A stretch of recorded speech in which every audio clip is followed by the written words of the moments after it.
Whammy Zammy Bammy. We're bringing back the old intro because we got an old crew member from the ship who's scuttled his butt back up from the island onto the boat that we've been sailing down the esports river on. That's right, it's Hotline League, everybody. We're sponsored by Alienware. We're going to talk more about them later. Let me go ahead and introduce my constant co-host, Mark Zimmerman. You know his name. Say, introduce my cat too. You know his name. Wubby? What? It's Nyoko. Oh, yeah, I can't pronounce that. Yes, you can. Yeah. You've done it before. Nanko? Yeah, good enough. Yes, hello, I'm here. How's it going, dude? Good to see you, dude. Sick, dude. Nice, dude. I'm drinking my Bud Light and desperately hoping they sponsor the show one day. We're also joined by Kelby May, who hasn't been on. Kelby, when was last? You were on episode 100, I think. So you haven't been on in like 3 months. Yeah, no, it's been a while for sure. It was before the season. Oh, my Skype crashed. Mother fudge. You guys can still hear me, right? Yes. Yeah, you're good. It's a classic Skype, dude.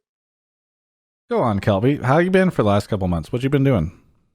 Playing a lot of Siege, playing some Dotes, playing a lot of TFT. I think you played some League since the last time we were on. Yeah. You went back to League of I played Legends. like 4 games and I realized how dog shit that game is. All right. And then went back to playing Dota. All but right. I tried. I tried for the first time in years. Yeah. You know what's interesting? Dota recently announced the LCS. They really did. Hey, LCS is a pretty good competitive format. Yeah, oh, now you say it. Back in the day, it was like, well, I wish there was more of these international tournaments. I mean, yes, they still have quarterly international tournaments that you qualify in through. Let's be clear, they made a better LCS. I don't know anything about this topic, so I vote we don't talk about it. Travis brought it up. I'm just defending my boys. Your boys? Respect. The entire Dota 2 community? Yeah, that's my job here, right? I don't know anything about League, so what else am I going to talk about? Anyway, it's been a week. We brought Kelby May here on the show in particular because we needed a double lift expert. Because the double lift crisis has been sweeping the LCS, and he got benched. That's actually a thing that happened shortly after we did the show last week. Just in time for Jat to do his goddamn podcast and be like, we're responding to the double lift benching thing, but just late enough that I couldn't talk about it on a Hotline. That's because Jat does like 3 of these a week. He does one on Sunday, one on like Tuesday or something, and one on like Thursday. Golden Glue goes to the bathroom and he's like, we've got somebody from the LOL Esports web team here to respond to Golden Glue going to the bathroom. He records the podcast on one of those like old newspaper things. You know, the reporters would run up and stick it in your face. Yeah. All right. Anyway, so Double Lift got benched, and then he came back all within the same period of time, and then he still lost. Team Liquid still sucks. That's weird. That's true. Yeah. All right. And chill out. What else happened this week? That's about LEC it. finals got moved back to the studio, and LCS finals are being monitored. We don't know yet if they're going to happen or not. I think the assumption is they're going to happen, but no word yet on if the health crisis has caused this. Anything else? Oh wait, Nope. Mark. Nope. Nothing else happened, dude. Okay, Mark, explain this to me. So Kelby, I don't understand. There's like a Morello's versus Lant. It's the nerdiest little war that's going on between Mark and LS. It's not a war. Okay? I know it seems like that, and I don't want to talk about it too much because, well, for 2 reasons. One, LS and I are talking in DMs, so it's not like we're like. Are you negotiating a ceasefire? Yeah, well, both of us are like, we don't want a war. Yeah, but sometimes it just comes to that. Sure. The other thing is, like, he was on like the Dr. I don't follow that closely. This was just what I was told. He was on like the Dr. K thing this morning, and like he's like stressed out. So I don't want to stress him out anymore. So I don't want to like continue on and have him like wake up with some clip from this show or anything like that. So like I don't want to exacerbate any stress he's feeling. So I don't mind talking about some of the analysis, which I did on JLXP already last night, and some of like the math and like what I was trying to do. But I definitely don't want it to be like, I genuinely at this point, let's get off my cat for a second. At this point, it's not a war. I'm not trying to start a shit with LS. In fact, one of the main points of that video at the end was we should be able to talk to each other in public and have differing opinions without feeling like it is a war. And we're not going to shit on each other. And that's one of the main things I wanted from that video. And I know it's still a pretty hot topic because it came out like 4 days ago. But the entire point is that when this all calms down, ideally we can just have conversations. And so like, I know I was antagonistic and I know I caused a stir and opened a can of worms. And I did that knowingly because it was an important topic to me. So I know that like, I'm not pretending like I'm some fucking Jesus figure or anything like that. But I shot my shot, I guess, to like start the conversation, but I'm not trying to continue it, you know, in this way, I guess. I don't know. So that's my piece on it for now. Gotcha. I don't know, does that clarify anything? Yes, but what was the actual debate? Oh, it's not a debate, and I think that's something I did poorly in my framing of the video. Except for the people who aren't familiar with this, right? Like So me for and people Kelby. who have no idea what we're talking about, I made a video that was talking about Leandries and how it's being purchased too much in the pro scene, and I spent 24 minutes on math and spreadsheets showing that Leandries in burst situations will often lose to Morellos. And it is difficult math and it's murky and it's gray.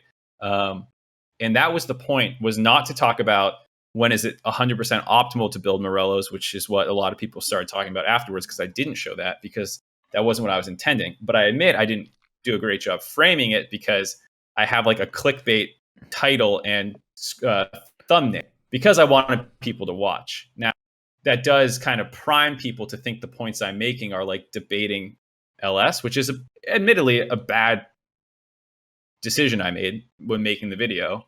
Whatever. So there's that. Mark, are we taking calls on anybody who wants to talk about Leandries? So I don't mind talking about like I said, I don't mind talking about the analysis portion of the video, which was like the first 24 minutes of it, of the 27-minute video.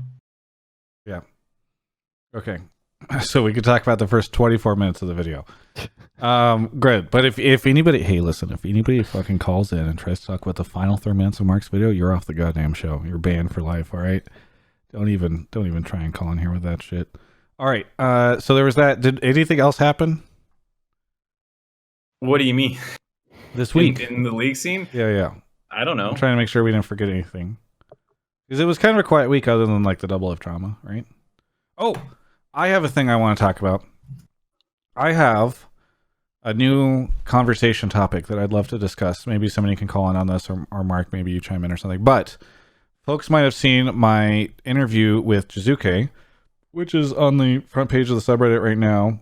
And he basically talks about how he came over here and is somewhat disappointed with the LCS mid laners because he feels like, by and large, there's a couple exceptions, but they don't really want to play what he says is play laning phase. Like, they basically don't go for trades. They just play really passive, really safe.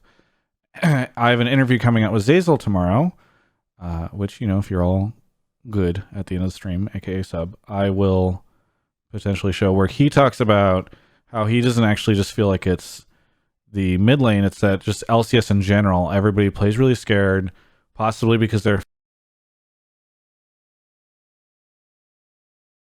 Hello? I lost Travis. I see his camera's still working. His mic. Hello, can you hear me now? Yeah. Yeah. Okay. Yeah. Basically, the idea is that it's not just the mid lane position, it's that a lot of other people get held back from... Push chat, you guys can hear me, right? Okay. It's the whole LCS has a bunch of passivity into it. People play super safe, and on the international stage, you have players that want to go for trades, want to actually make stuff, don't want to just wait till team fight time, and it's something that's going on with our league. And I'm just kind of curious, Mark, really quickly, gut check, and this is coming after a game that Kelby really wanted to complain about, which was a 25-minute no kill game. He's falling asleep right now for this past weekend. But I don't know, Mark. Do LCS players need to be more aggressive in their laning phase? Probably. Yeah, like you said, there's a 28-minute game where nothing happened. So yeah, what do you want me to say?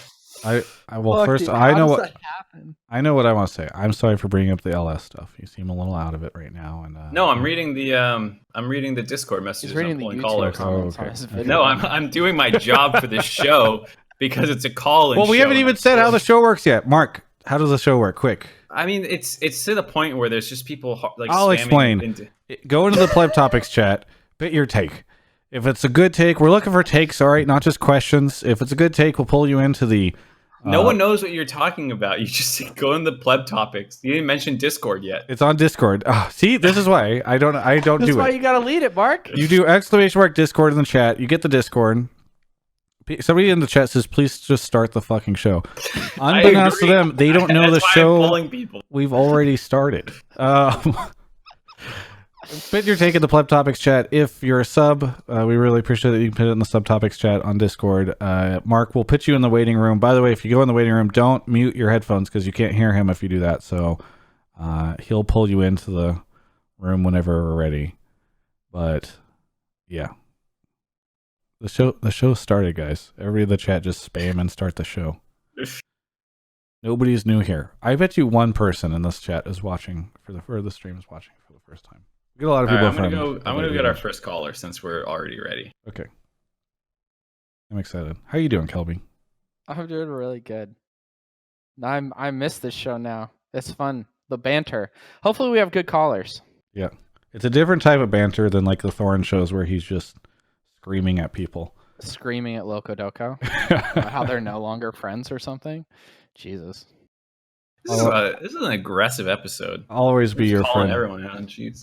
Who else can we call out? We called out chat. What if we talk to Dr. Manhattan, the caller in the room right now? Dr. Manhattan. Dr. Manhattan. What take do you have this time? Dr. Manhattan, you're calling from DC? Yep, calling from DC. All right. I knew it because I remembered because I care. What do you want to talk about on the show tonight? So today I want to talk about something that's been kind of not that talked about in the desk, which is the MVP race. And we only have about 3 weeks. So I think that now it's really going to start to heat up as far as who are your leading candidates for the NA MVP. Who are your leading candidates, Yeah, what's Dr. your take? Manhattan? In no order, I would say probably like the 3 biggest ones. Top of my head would be like Power of Evil is one that people have been talking about is a bit on FlyQuest. Broken Blade's another one that in my opinion should be up there. And my kind of left field one is strangely Closer, but I mean that's just kind of like a left field one where like I can understand that's unpopular. You don't have any C9 players on your list?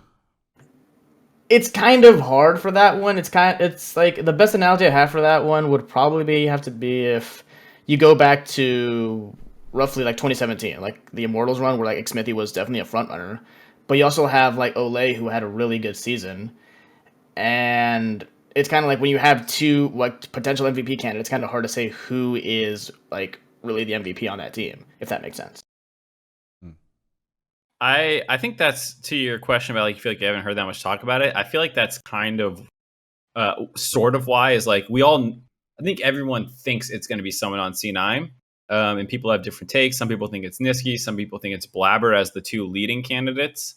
And then, you have dark horses in basically every position. And then, it's kind of hard to put someone from another team when one team is so much clearly better, even if they have a better individual chance, like with PoE or potentially with Broken Blade, like you're saying. So I think, Vulcan's super good. Sven's good. Licorice is good. Niski and Blabber are the leading candidates. And so like everyone feels, I think on the broadcast, normally someone would be more like, yeah, this is the best player on the best team. He's the leading candidate for MVP. And you kind of hear people just kind of throw like MVP candidate around, but we're all a little like, I don't know who I'm voting for or like who I even, like there's so many choices. It feels like this split that people don't want to put a foot forward and then, change their mind a week later and sound like they're flip flopping and stuff. Yeah, and I get it. Like, even though, yeah, I agree that like C9 is probably like the best. It's not even a debate that C9 is like the best team in NA, but it's like you have so many people stacked there, and like it's happened in the past before where you have multiple MVP candidates on a single team. Like, that will take away from votes. You know, Yep. I think Happened this to is TSM maybe. yeah, it happened to Hunter. It happened like when that year. It happened to Smithy and Olay because we had those two guys were front runners. So like this is usually the case with that, which is why I brought up the candidates that I said, and I'm definitely the opinion where you don't have to be necessarily the best player to win MVP. But that's I can understand if that's an unpopular opinion. Mark, is somebody other than a C9 player going to get MVP? I don't think so. What if C9 players are watching? They should start campaigning for like they should all sit in a room together and have a big old argument about who should be MVP, and then like rally behind that guy. Jack that said that he was taking them out to dinner, so Yeah, I don't think they're here right now. Jack should while they're at dinner, they should pick someone so we can start. So all of us idiots can be like, who do you guys think is the best player in your team? Okay, we'll give it to him. I think we even asked some of the players this, like, if you can't give it to yourself, who would you give it to? Like a week ago, right? Yeah, they said Sven Skaren. Yeah, they're fucking Jesus. memers. Kelby, have you watched enough of the split that you feel like you can say if it should be a C9 player? Absolutely not. But I think that I'm kind of always in this discussion aligned with, I think personally that the MVP should go to the best player. I don't really always buy that. I feel like MVPs, like not just in League, but across a lot of like things in general, like a prerequisite is that the team has to be like a really, really serious contender and or the front leading team. And I don't necessarily buy that. I think the MVP award should go to the best player in the league. I'm always on the other side of that. I think it should be what you actually did this split on the Rift, just to keep the award more fun, because then you just give it to the same player on default every time, basically, within a small grouping. Do we Like, think? Oh, sorry. So, like, I was gonna say, like, for the first split that Bjergsen came over, up until about 2016, there was no debate that anyone but him would get it. If you're talking about best player in the LCS, no one else ever was better than during that. And you would just give it to but I and think he deserves it.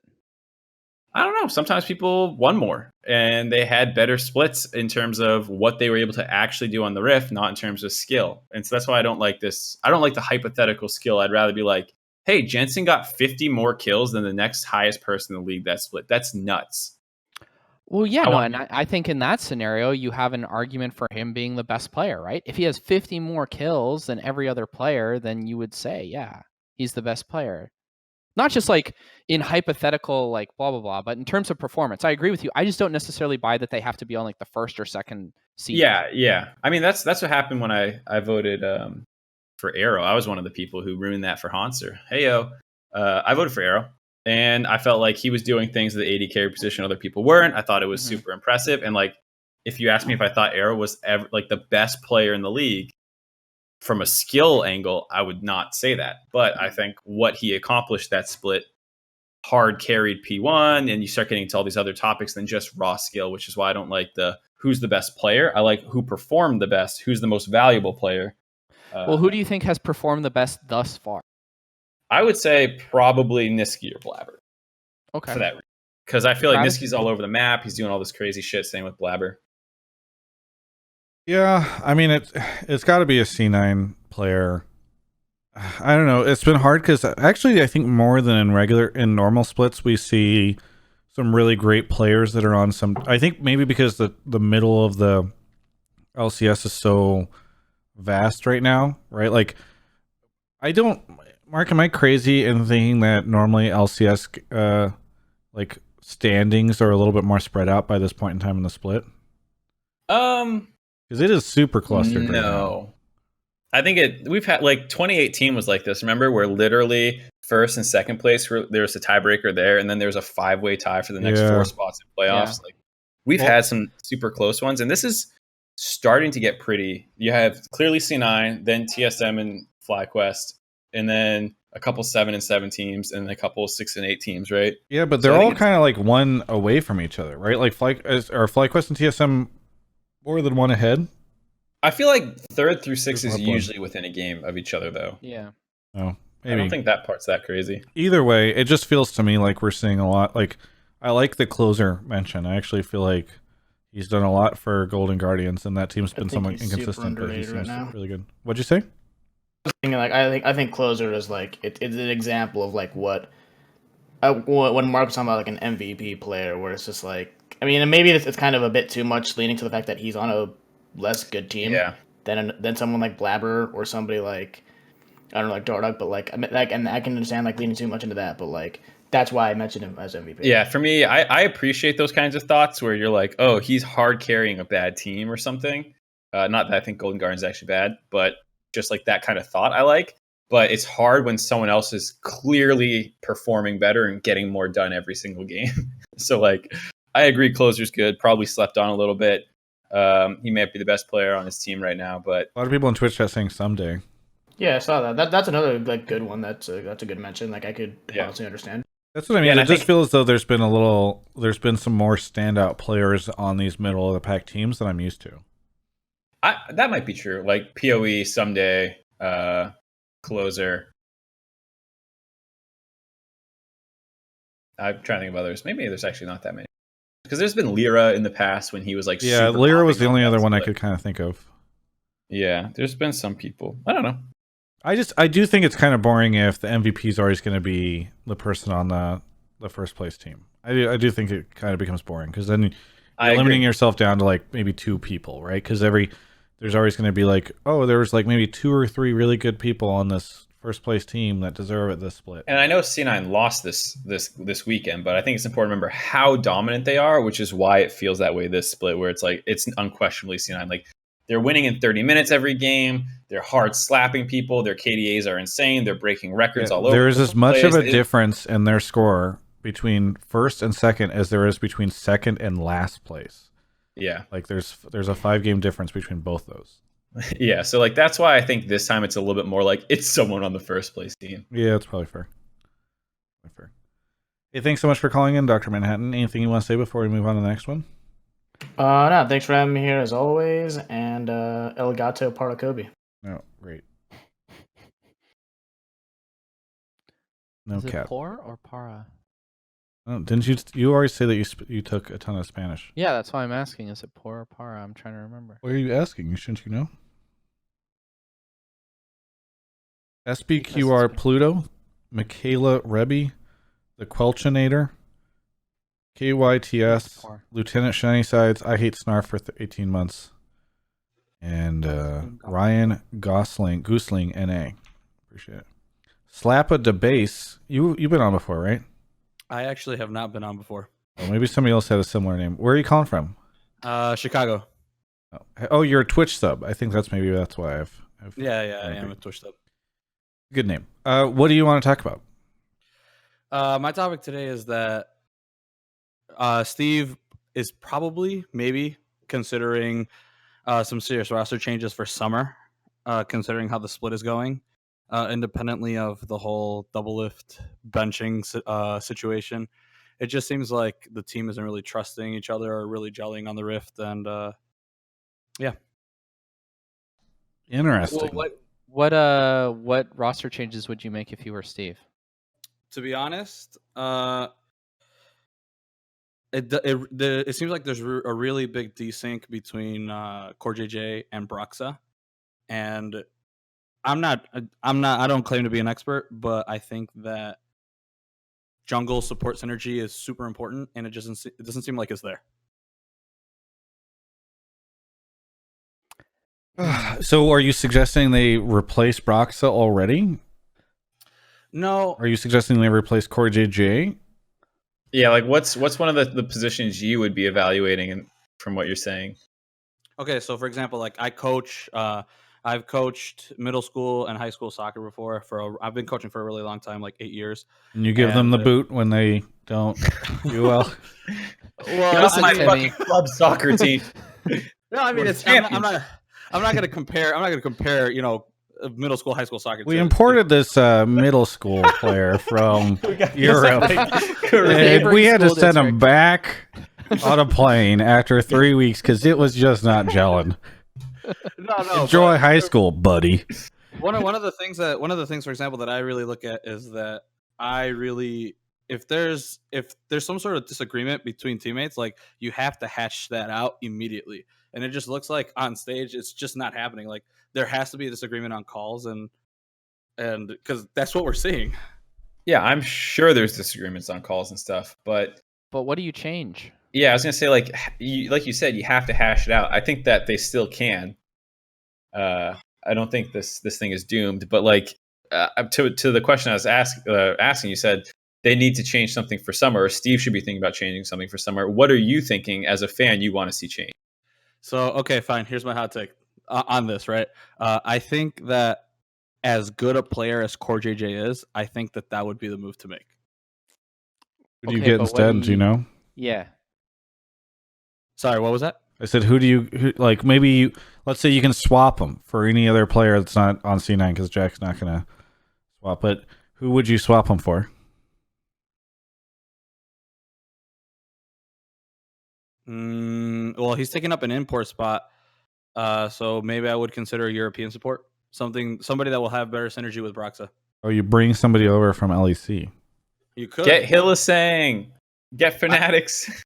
I mean, okay, call me crazy, but I don't think that Hillisang would be the worst move. I mean, I would not remove Core JJ for sure. Personally, I mean my take on this is like similar to Mark's. So I'm super biased in this topic. So it's tough. But here's my theory. Okay, guys, Broxa came over. They barely got any time to practice, and then Peter got sick, and then Tactical comes in, and now Peter's back. They just need more time.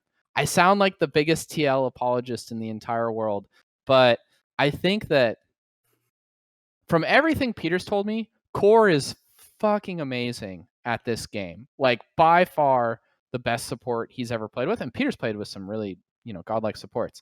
So I don't know about removing Core. In the game that I watched today, it didn't feel very good. It felt like Core and Impact were all over the place, and I can see what you mean. Like the whole team was just not on the same page. Like they played really bad. But I would not ditch Core, especially like who are you actually going to get to replace Core? And Broxa, like, yeah. Congrats on the visa, buddy. Time to head home. It's I think you have to be more ride or die on this roster. It's way too early to give up on it unless there's like something that miraculously becomes available. I don't know. Kelby, my question to this then is, if you think that they just need more time, then why would you have benched Doublelift for the entire week? Like what is I get that you wanted to help motivate him or punish him for saying all those things, whatever. But then if you want the team to gel, why bench him? Well, I mean, so as I understand it, you want to show that people don't have carte blanche to say and do whatever they want. I talked about it a couple of times where, from what I heard and what I saw people saying, was Doublelift was barely playing solo queue. They didn't do a boot camp. Everyone was supposed to come in on their own, having played a lot, and Doublelift just didn't do that. And then he's going out and saying playing split doesn't matter. He doesn't care. And then he's not actually playing that well in game. And so they're saying, you know what? Like, actions have consequences. This is your job. And if you're not going to put the effort in, you're going to get benched. Right. And then he was sick that weekend and they put Tactical in and they won with him. And so their thinking was, let's keep using Tactical while Doublelift and him kind of like compete for the spot, even though we all know it's going to be Doublelift in the end. That was my understanding of what the team was doing, was saying, Doublelift, you weren't motivated coming in. Here's your motivation. You're getting benched and your team's still winning for those 2 games. Yeah. And I was hesitant to respond. Thank you, Mark, because Peter and I have had a lot of conversations about this, and I don't want to betray any confidence with like things that we have discussed and like accidentally blah, blah, or whatever. But I think Mark is right in particular, especially with regards to Tactical. Like he comes in, you can't you can't bench that guy again until they lose. Like, especially with the weekend that they had and they played really, really well. It's too rough to just like give the spot back to Peter until they have a loss. So I agree, but and for the record, I Mhm. personally think that benching double lift to give that message that whatever Mark Z was saying, that that kind of shit doesn't fly, whatnot. Like, I agree. I think that benching double lift was the right call to send that message. However, if you're gonna bench him, I mean, first of all, he's sick for an entire week, for 2 weeks, and then you really only bench him for one game. So really, what is the message? Like, oh shit, we actually really need you, so go on in there. Like, come on.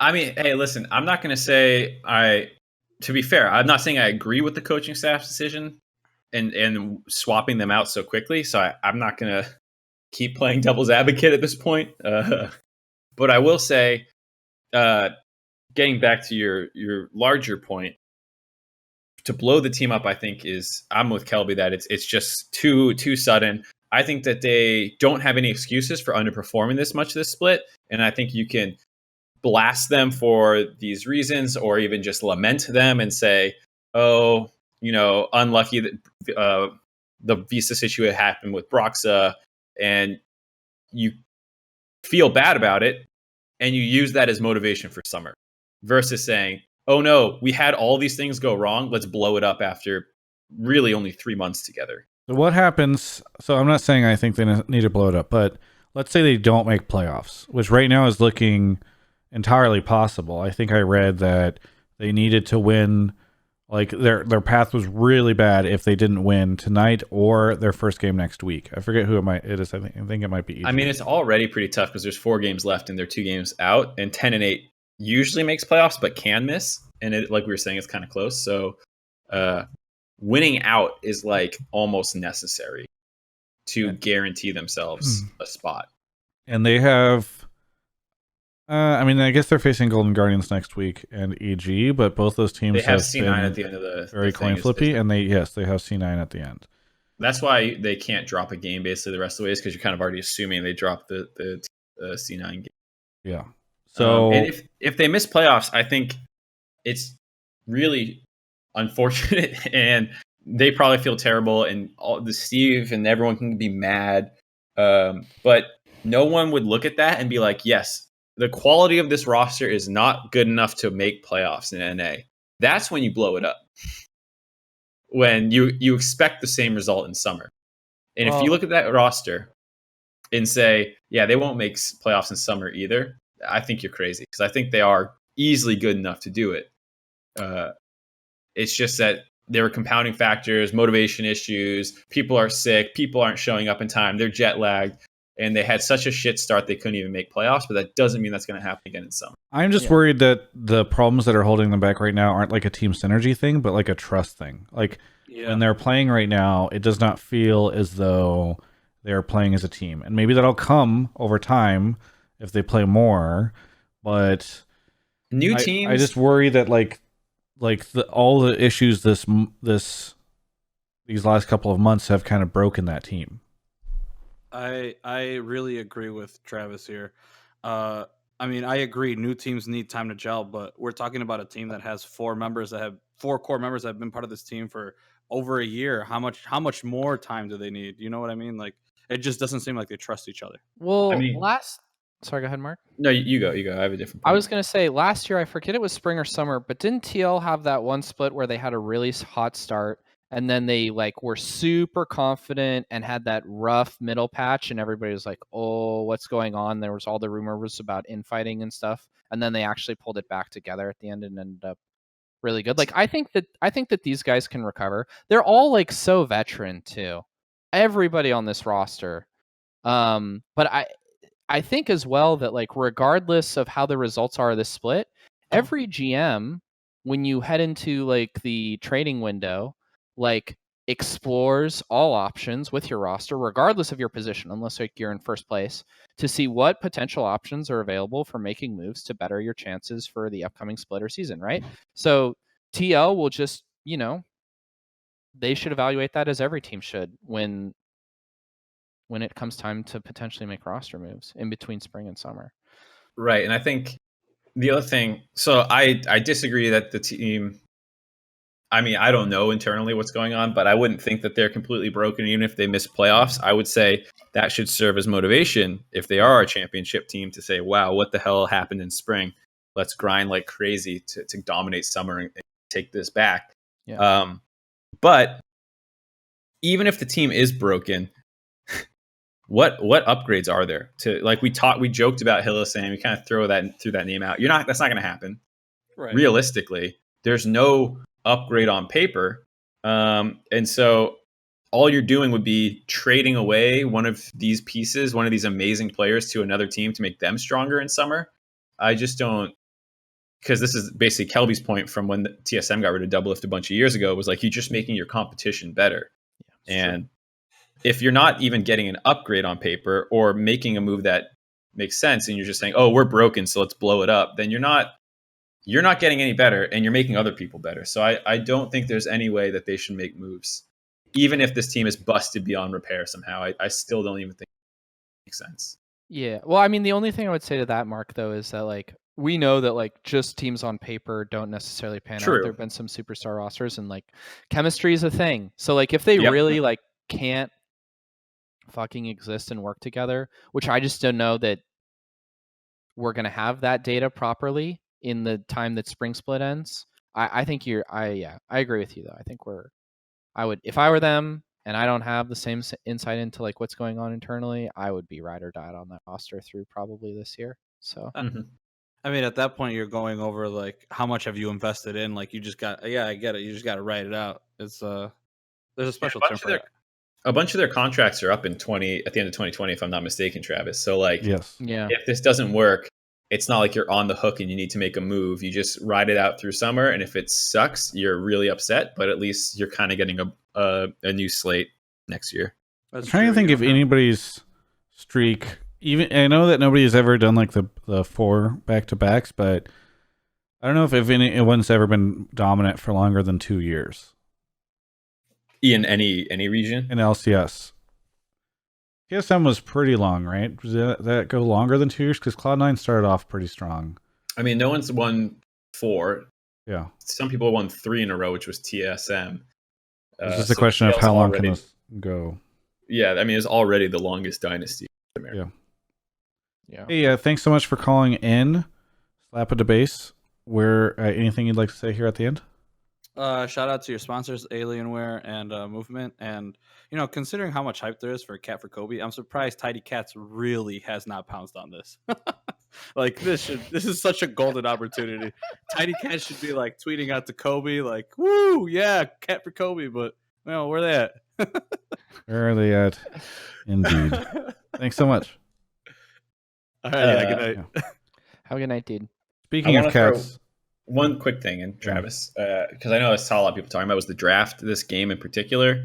I just like they first rotation Zoe, which was just super, super weird. And then the enemy team just got to take Gragas Kiana into it, which is one of the most painful combos to play against. And then they kind of took Zach into Renekton and just got crushed on the top side. And the draft was really weird, but they also didn't play well in game. What we were talking about with Core JJ kind of like queuing in when the enemy bot lane's already collapsing and stuff like that. So yeah, I mean the team fight, the last team fight, big one they had around Dragon.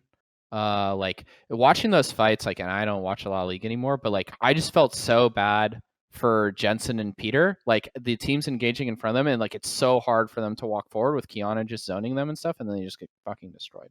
Seemed like a really hard comp to play. Team fight wise. Yeah, their comp and how they got it through the draft with like the early pick Zoe didn't seem to make much sense. And the enemy's comp was like, we have a winning top side, a disgusting mid jungle 2v2, and we also have a fine bot lane. It's like I don't know what you do here. Yeah. As an aside, I'd like to apologize because a viewer named Armando DM'd me on Twitter just now and said, "You guys are just also annoying and immature on Hotline League. I try to watch it because I like to hear about the topics, but Mark Z and his cat are so annoying, unprofessional. No one wants to see his fucking cat on camera. So on behalf of Mark Z and his cat, I would like to apologize. I agree his cat in particular is very unprofessional. I've never met a more unprofessional cat. And it's upsetting. That's not a tidy cat. It's not. Let's take a quick break right now to talk about someone who does actually sponsor us, unlike Tidy Cats. Listen, I know you guys are all joking about Tidy Cats, but listen, they do nothing for us. They've done jack shit. They haven't even acknowledged our tweets. This is a gold mine, and they just don't see the value. But you know who does see the value? Alienware. A true friend, companion of esports, supporter, promoter.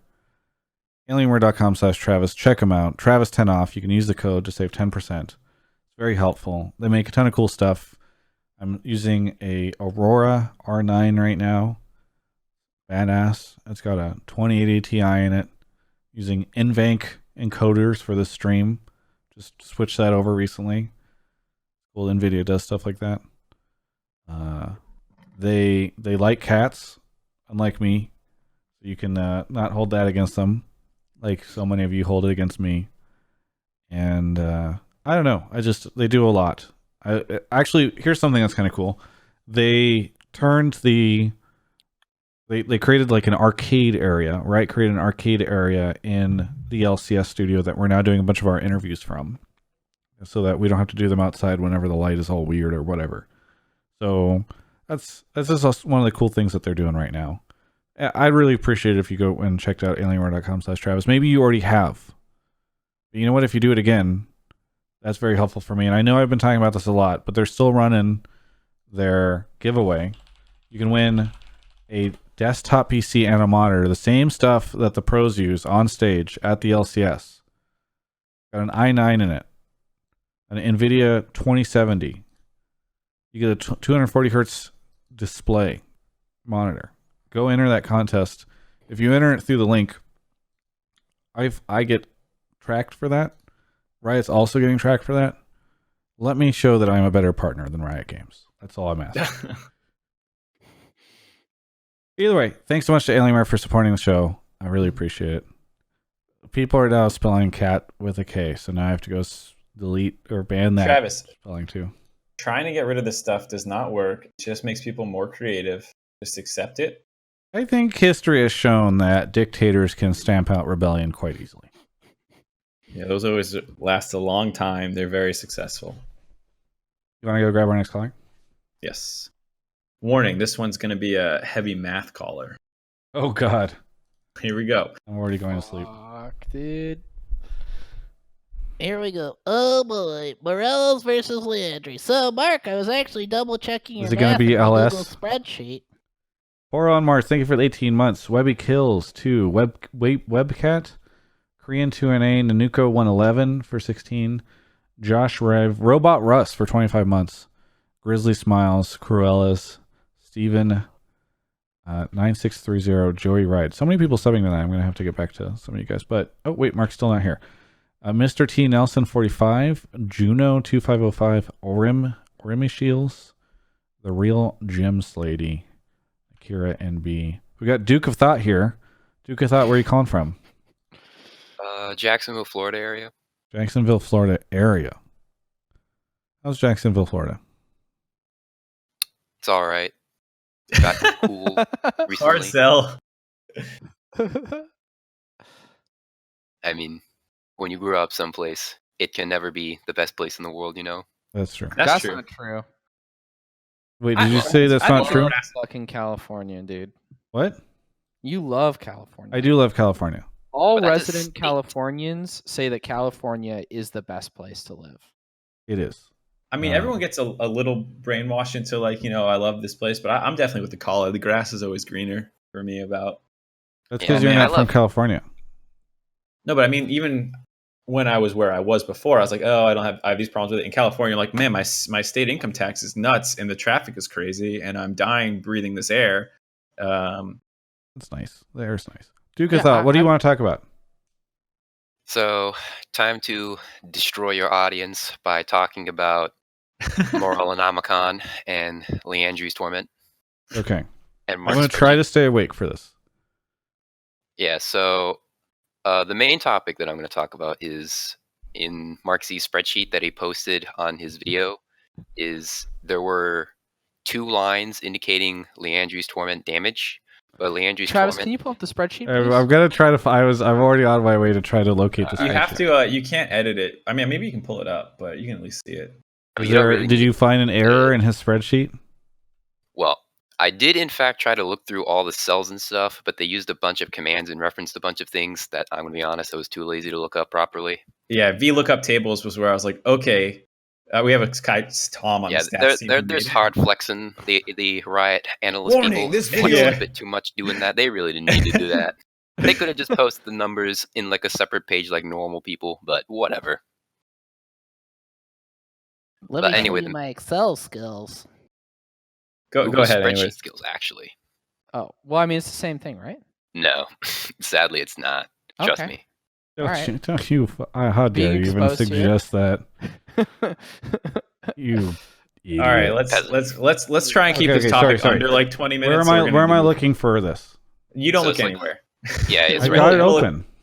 You Oh my- keep it up. go Don't ahead. move anywhere. You don't look anywhere. You just keep it up. Stop moving it around. Okay. All right, so like there are 3 possible damage allocations for Leandri's torment. So like there's the base case, which I think you wrote is like the bottommost row for Leandri's torment, where it only Mm-hmm. where it has like the normal burn damage. Or wait, Well, no so burn? the first row is madness. Oh yeah. So I'll just to fly through this. On row 4, there is just the madness, and that ticks up to the right.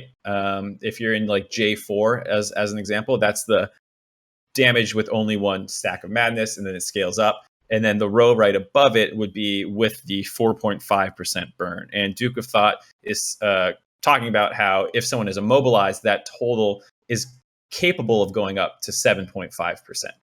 Yeah. So, anyways, continue. Yeah, so my point is that like the reason why Leandri's Torment is so shilled is because of that 7.5%, especially on champions that itemize with Rhyolite's Crystal Scepter or have just inbuilt slows, because a lot of mages have inbuilt slows that you wouldn't think about. Like even a burst champion like Syndra has her it's Q. W and D, yeah. Yeah, it's Q. W and E are the CC ones. And then Kennen, a burst mage as well, also has an immobilize in his ultimate as well, along with the passive, I think. So it does get up to 7.5% burn quite often in a variety of mages, which in your video you said the slight HP difference from the 40% Morellonomicon would have been able to tip the favor in favor of Morellonomicon, but because these champions have the 7.5% burn attached to them, the Leandri's Torment should have like again the like microscopic edge required to beat out Morellonomicon and be the better item. And so in that video, I have a section where I talk about every single area that can come up with the gray, include like where things can shift around, including the speed at which you combo affects how many extra stacks of Morellos that you will get, or Leandri's burn you will get, as well as the slower your combo comes out, the more of it that's going to occur at higher madness stacks. And so I did acknowledge all of this in the video. And every time I use an example where someone was stunned, I'm pretty sure I mentioned it. And so one of the things I tried to do was look at people's HP values and see if the damage would push it into another bucket, because there's a number of buckets in there, right? And most HP values on squishy targets at points in the game where you're going to buy Leandri's are between 1200 and 2000 HP. And the percent damage burn increase on a CC target is 1% per second, because you're going from 4.5 over 3 to 7.5 over 3. That's from 1.5 per second to 2.5 per second. So you're getting a 1% damage burn. Targets at 1200-ish health, or in like the Grog's example, 1400 health. That extra second that they're CC'd would result in a 14 damage increase pre-mitigation. Post-mitigation, if he's at around 50 MR, which is a little bit less than what he's actually at prior to or after the pen from his Sork shoes, that's going to get reduced around 66 or to 66%. So on a 1400 health target, the extra second of stun, or every second that they're stunned, would increase that damage around 9. You just got schooled, caller. Hold on, no. I'm not sorry. schooling him. I'm not sorry. schooling him. I thought you were This done. is what we're trying to do. We're not trying No, to. sorry, My continue. whole point of that video is we should be able to have this conversation fairly. Sorry. And so when you look at how much damage you're getting amped on the percent from madness stacks, which is when the bucket increases left to right, is 2% of your total damage dealt, which would be, if you're doing a burst combo, pre-mitigation damage at around 1,000. If you're getting one more shift over, you're getting 2% more damage. That would be 20 more damage. And so these numbers are all related to each other, but in order to increase those buckets to the right, you would have to be able to say every second that they were stunned should make me approximate one more bucket over if that target was stunned for 2 seconds and that bucket damage is increasing to the right by, like, I think they were on average, like that one was increasing by 20. And so I did take all this into account, and I was saying, and I didn't do a good job getting into this level of detail because it's so hard. Yeah, you only had 20 minutes. Yeah, so like I was trying to keep it this detailed, but not trying to get into this level of detail for why I'm saying, because these are approximations, right? And I tried to be as detailed, and I've never seen anyone. And this is something I want to say too, just real quickly. I admit in that video that I might have gotten some stuff wrong, but I haven't seen anyone even go into this level of detail where they're counting madness stacks in in-game actual situations. So every time I try to see if this person was CC'd, how long were they CC'd for, what was their percent health at that time, for how much extra damage they'd be getting pre-mitigation, and then see if I should move it over a bucket to increase for that. And in some examples I did. Like I think the Kennen one where he was stunned, his whole combo came out in 3 seconds. But I was saying like you can use the 4 or 5 even potentially for that example, like the Kennen under the turret one, I think I mentioned. And in the Gragas one, I even used the second bucket at 807 damage instead of the Insta Burst combo, which it should have been because everything happened on the first stack of madness. But I did move it over to say, even if you move it over one, the Gragas damage from Morello Math is actually still equal to it. So I might not have done a good enough job explaining that, but I was taking stuns and things like that into my approximations as best I could. Does that make sense? Yeah, so what you're saying is that because the extra damage from the stun is like 1.5%, and in burst situations, the differential is so small, you just approximated it by moving over to the next bucket in certain situations. Right. If the ratio between the 1% increase of stun burn damage was close enough to the 2% increase in AP, I would try to move that bucket over one instead of building a third column above it that assumed the extra 3% because, or what would be the total extra 3%. Part of this was because my stat guy didn't build it initially, and I didn't want to keep putting stuff on his plate, and I figured I could just estimate it on my own, which you could argue was maybe the wrong approach. But I did try to, when I'm doing these approximations, take every factor possible into an account, and I might not have explained them all correctly. But when I was doing this, I was thinking about, yes, this guy is stunned for 1 second before he died. That would have been a 1% extra burn on him.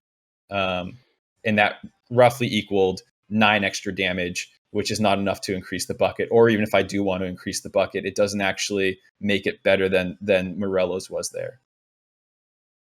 So I think, if that makes sense.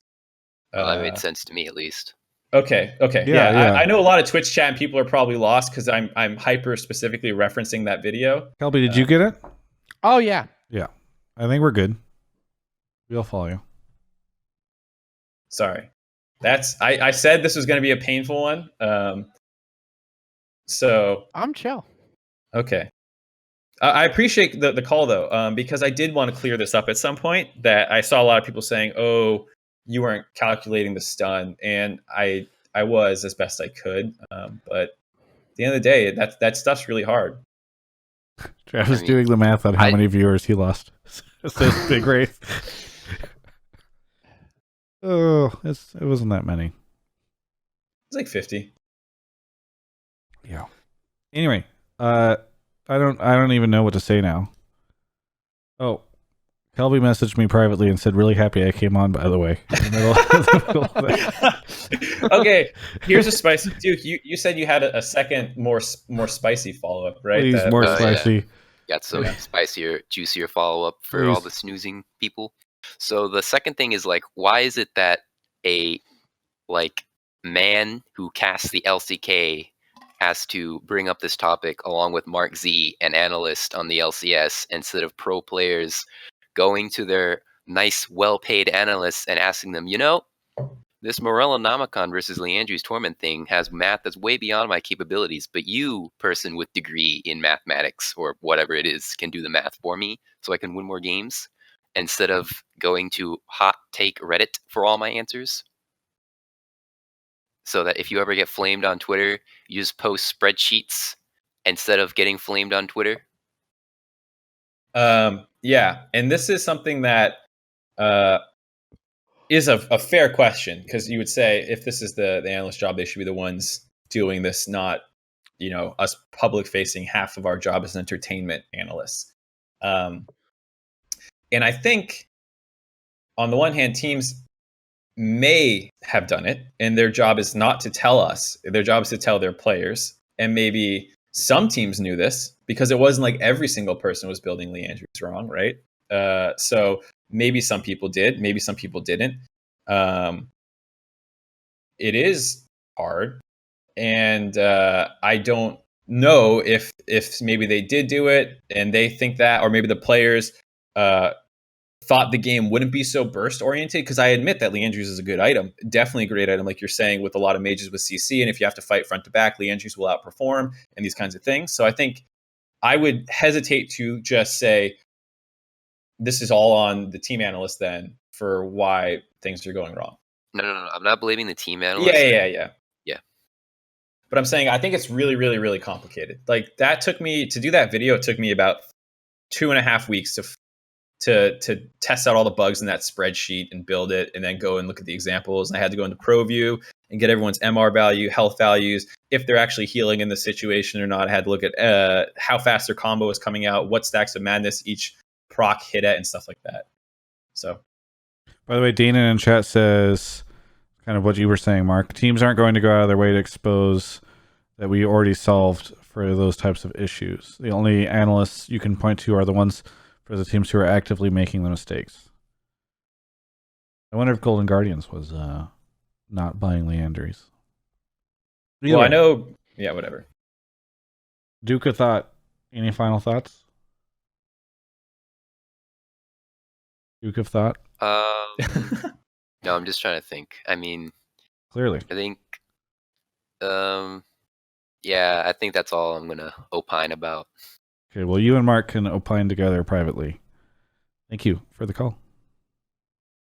You could have, Travis, you could have said at the top of the video that you didn't want me to answer any analysis questions or like any of the math questions about the video, because I said those are the ones I was open to answering. No. I think I'm not actually complaining. I think it was a funny thing, and I'm sure that people will skip ahead if they don't like it whenever they listen to it later. So, but yeah, you want to go grab the next caller? Yes, sir. By the way, I just activated a bounty. So officially this stream is part of a bounty for Head and Shoulders. They're giving away a total of 1.5 million bits throughout the entire month of March. Each week there will be a drawing with grand prizes up to 100k bits. To enter, all you have to do is purchase one of their stylers. Learn more in the link in chat. I guess there's a link that's been popping up in chat. And we got our next caller, so more on that bounty in a second. Isu is here. Isu, where are you calling from? Singapore. Singapore, nice. I love Singapore. I want to go back. Kelby and I had so much fun in Singapore. Yeah, we did. And at the time, Kelby and I wanted to get a hotel room at the Marina Bay Sands and go to the crazy pool there. And I was poor, and so I couldn't afford it. Kelby wanted to go half and half with me, and I didn't have the big CLG bucks he had at the time. Or no, you had joined Good Game by this point in time. Yeah. Because you were there with EG. Or no, Alliance. Alliance, yeah. Yeah. When they got kaboomed. When they got kaboomed. Anyways, Singapore's sick. Yeah, so my topic is that IUMT will make it to not only make it to playoffs but make it to the semifinals. IMT will make it to semifinals. Is that what I heard? Yes. Interesting. So I'll talk about how they will probably make it to the playoffs first because so currently their next upcoming matches are TSM, FlyQuest, Dignitas, and EG. So currently how they're going is like they're flip-flop teams, so like 50-50. So I'm giving them like they probably can win 2 games, lose 2 games. So I expect them to make it 9-9 and make it into playoffs. They'll go 9-9, so that's how they'll end up in playoffs. Yeah. And then how do you know what the new? I'm curious because we've actually made some failings on the show. The Dive made some failings as well on the about the new format. The new format, yes. So yeah, I just want to make sure you had looked that up. Yeah. So then after that, for semi-finals, right? So far from what I'm looking at, Xmithy has never missed a single playoffs and has never missed semi-finals at all. From On what any I've team he's heard. been on? Since 2015. Okay. Yeah, because I was going to say there's definitely been some times where he. Yeah, so since 2015 he has never missed playoff, nor missed semi-finals. Okay. Yeah, so I believe that probably Xmithy could carry that. Okay. Is that? Do you have another reason for why they can make it to semifinals, or is it mostly just the Xmithy thing? Mostly based off Xmithy. Okay. Who is making it to semifinals along with that? Like, what are the other 3 teams? Oh, give me a sec. I just line up somewhere. Essentially, I want to know who you think Immortals is beating that other people might put in the top 4. So they're probably beating Golden Guardians, CLG. Then I think it's between probably also I think the Dignitas will not make it, and probably it's between 100 Thieves, EG, and Immortals. Okay, so who do you think is going to be top 4 in playoffs? Yeah. Top 4 probably Cloud9, FlyQuest, Liquid, and Immortals. Oh, you think Liquid will go through? We don't even know if they're making it in the playoffs. Yeah. I have a feeling for some reason, right? They probably just will drop out during the quarterfinals.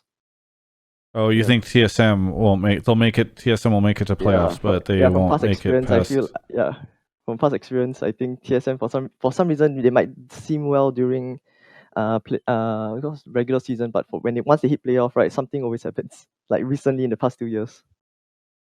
So Immortals, other than their win tonight, has kind of looked a little shaky. They were 1-6 in their last 7 until they won tonight. Yeah. Their only victory was over CLG. Yeah. And Team Liquid, our 8th place team. Yes. I meant before tonight. Right. Sorry. So it's probably just inner bias in me because I'm like I like these 2 teams, so probably that's why. I love it when people call in and they're like, "Here's my stance," and we're like, "Okay, but here's why that may be tough," and they're like, "Yeah, I'm biased." Yeah. I mean, at least we're all honest here. Yeah. Well, okay. Realistically, let's turn this into a broader conversation then. Because I think Immortals to me is actually a team that I don't think they're far off from being decent. I don't know about top 4, maybe, but like they have a more so as Smithy, Alta, or Apollo and Hakuho, right? Like, and Aka. I think you're not that far off of being a playoff team when you're looking at the other names in playoffs right now, like 100 Thieves, EG, and them are the 3 that are below TSM, FlyQuest, C9. Golden Guardians are behind them. Like, all of them have problems of their own kind. So I don't think there's like massively more problems with Immortals. So I definitely think it's possible that they make playoffs. My problem with the Immortals roster has always been, especially because before they brought Apollo in there, is that it was just kind of like, it felt kind of like a hodgepodge of players. Certainly good players, right? But you didn't have like the Golden Guardians roster. Obviously, people meme like the Keith thing, but they had a pretty strong lineup of players who, like the core of that team, I don't know, they'd been around, right? I felt like Immortals and EG were super disadvantaged by the fact that they just kind of had to pop up out of nowhere. EG had the benefit of picking up a couple of Cloud9 players that had played together, and I know that Kumo hadn't played a ton with those Cloud9 guys before, but at least he had like been around them. And I think a lot of their staff came from orgs that maybe they'd like interact and stuff together. My concern with Immortals has always been that it just kind of like, I don't know, in some ways felt a little thrown together. I don't know. Am I crazy, Mark? I mean, I don't think you're crazy. They could be thrown together, but making playoffs for that roster isn't bad. That was because they started off very strong, and I feel like they were just never able to get better than the other teams as the other teams started to get better, and that's why they've just sort of fallen behind. Is that they never really went beyond what felt like a pretty low ceiling for spring split, at least. I agree. I think they win a lot of their games late when people are making mistakes and stuff like that. This game was a more explosive one, which was good to see. But overall, I think that their identity of being a slow team that will punish you if you make mistakes in macro and late game situations is what they have. But those are in abundance here in North America, so that can get you into playoffs. Kelby, what do you think? Are you an Immortals fan? I'm trying to think about the playoff scenario because right now I have rising confidence in TSM and EG, and I have falling confidence in FlyQuest, and I honestly just don't know enough about. I haven't been watching 100T enough or Immortals enough, so I'm trying to think about if I think Immortals is like really borderline playoff team though. I would estimate at this point. I think FlyQuest is gonna make playoffs, but I don't have confidence in them going far in playoffs. I don't know. But I based on C9 TSM, I mean, I guess it's not impossible. But I didn't know what you guys said about them being like 1-7 in their past like 8 games. It's a little scary, but then they beat. I mean, I think the real question they were is in second place, like sole possession of second place at one point in time in the split, and that's what it was so crazy because they just went into like free fall. Yeah, that's all their losses. That means they were like 6-0. No, there was. I think it was 1-5 in their last 6 until they won tonight. Okay, yeah. So I think they were like 4-2 or something like that. Yeah. They were. For me, I think like Immortals can beat on good occasion they can beat any team, but on like their worst occasion they can lose to any team as well. So it's like I don't think on their best day they can beat Cloud9. Yeah, probably other than Cloud9. Sorry. Yeah, but I don't know if that says something about Immortals or if it says something about the state of all the other teams. Because like on their best day, seemingly all these teams can beat any other team other than Cloud9, right? Like even CLG started to come out swinging once or twice here at the end. So that's the problem. Is like, okay, if you are like, I'm not calling you out. It's just you mentioned you're like a big Immortals fan. As an Immortals fan, you can say, well, I think these guys can make semifinals, and you start to come up with like justification for it, saying things like, well, yeah, but look, they can beat any of these other teams and all that stuff. But the problem is like all the teams can say that. And so you kind of end up in this loop of like, well, how are you able to really say that it's going to be Immortals? Because it could kind of be anyone who at least has close enough points to get into playoffs. Yeah, I totally understand. Yeah. I feel like the only teams like locked out of playoffs, maybe even mathematically, are Dignitas and CLG, and I feel like the only teams locked in the playoffs, and even maybe mathematically, well, I know C9 is locked in, but like I feel like FlyQuest and TSM are pretty hard locked too. But of the 3 7-7 teams, 100T, EG, and Immortals, Mark and Travis and Caller, who do you guys think is most likely to fall out of top 6? Like, who did you say? What were the 100T, EG, and Immortals are the 3 7-7 teams. Yeah, I would say probably 100 Thieves or Immortals. Yeah, that's what I was gonna say. Yeah. Maybe a little bit more towards Immortals just because the loss record of late, but how is 100 Thieves going? Are they just like 50-50? I don't know what their last like 6 games, for instance, have been. They're pretty hot and cold with like is Someday slapping the hell out of people. Yeah, which is like how they beat Immortals was Someday just slapping. How they beat Golden Guardians was they did have the 2-0 weekend, but then I think before then they'd been like, were they just 1-1 every? Oh, they went no, they had some 0-2 at one point in time. Meteos had some bad games. Then he had some good games. Yeah. Someday was usually good, but sometimes couldn't carry. Yeah. I don't know, Color. I feel like Immortals is looking rough because, by the way, I just found a. Oh, never mind. Yeah, I don't know. I feel as though. I was gonna say like EG's been climbing up a little bit, but so has 100 Thieves. Like they Yeah, both just yeah, had so 2 weekends. Yeah, Yeah, but so somebody do- still needs to replace Immortals. Like Golden Guardians or Liquid has to pass them. And Immortals is 1 game up on them, both. Here's a question for you, Mark. Who's more likely to go through, Golden Guardians or TL? Yeah. Oof. They play each other next Sunday. TL plays EG, and that week Golden Guardians plays TSM. All right. TL So- wins. And then TL plays C9 the next week and someone else. yeah, and TL plays FlyQuest and C9 in their final week. Golden Guardians shit. plays CLG and FlyQuest. Then, ooh, okay, so both have 2 hard games left. Yeah. And they play each other and they both play FlyQuest. Yep. That's a and then pretty That's a TL pretty plays- even schedule. Who had Yeah, who TL has the Matching against each tiebreaker, other matters or a who lot. beat who the first time? TL and EG or TL and Golden Guardians? I think think Golden Guardians Golden because they're Guardians, above 'cause them they in have the the tiebreaker. standings. Yeah. So they like Golden Guardians might have a better chance of going through because they could potentially force a tiebreaker. Maybe. Well, if TL wins and they end up with the same record, then they get to play a tiebreaker for playoffs, right? Yes, but I just mean like I TL think might. it's- Go ahead. Sorry. I was just gonna say I- TL might have to win 2 games, and Golden Guardians might only need to win 1. I think Wait, what? Because if Just TL hearing- wins, they go 1-1, and then they might have to win the tiebreaker. Golden Guardians only needs to win their next game. against I TL. think TL's in a Tiebreaker. lot of trouble. The more I hear about their strength of schedule, I think they can beat Golden Guardians. I think they can beat FlyQuest depending on how FlyQuest is looking. But that first game, I think it's important to remember that like FlyQuest kind of beat themselves, and they've been looking better. They did just lose to TSM.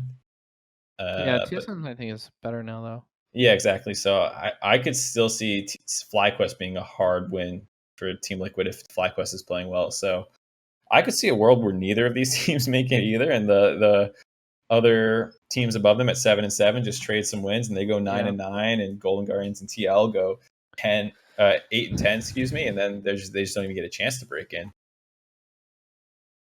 I think right now I'm willing to say I feel like Golden Guardians more likely to go through than TL.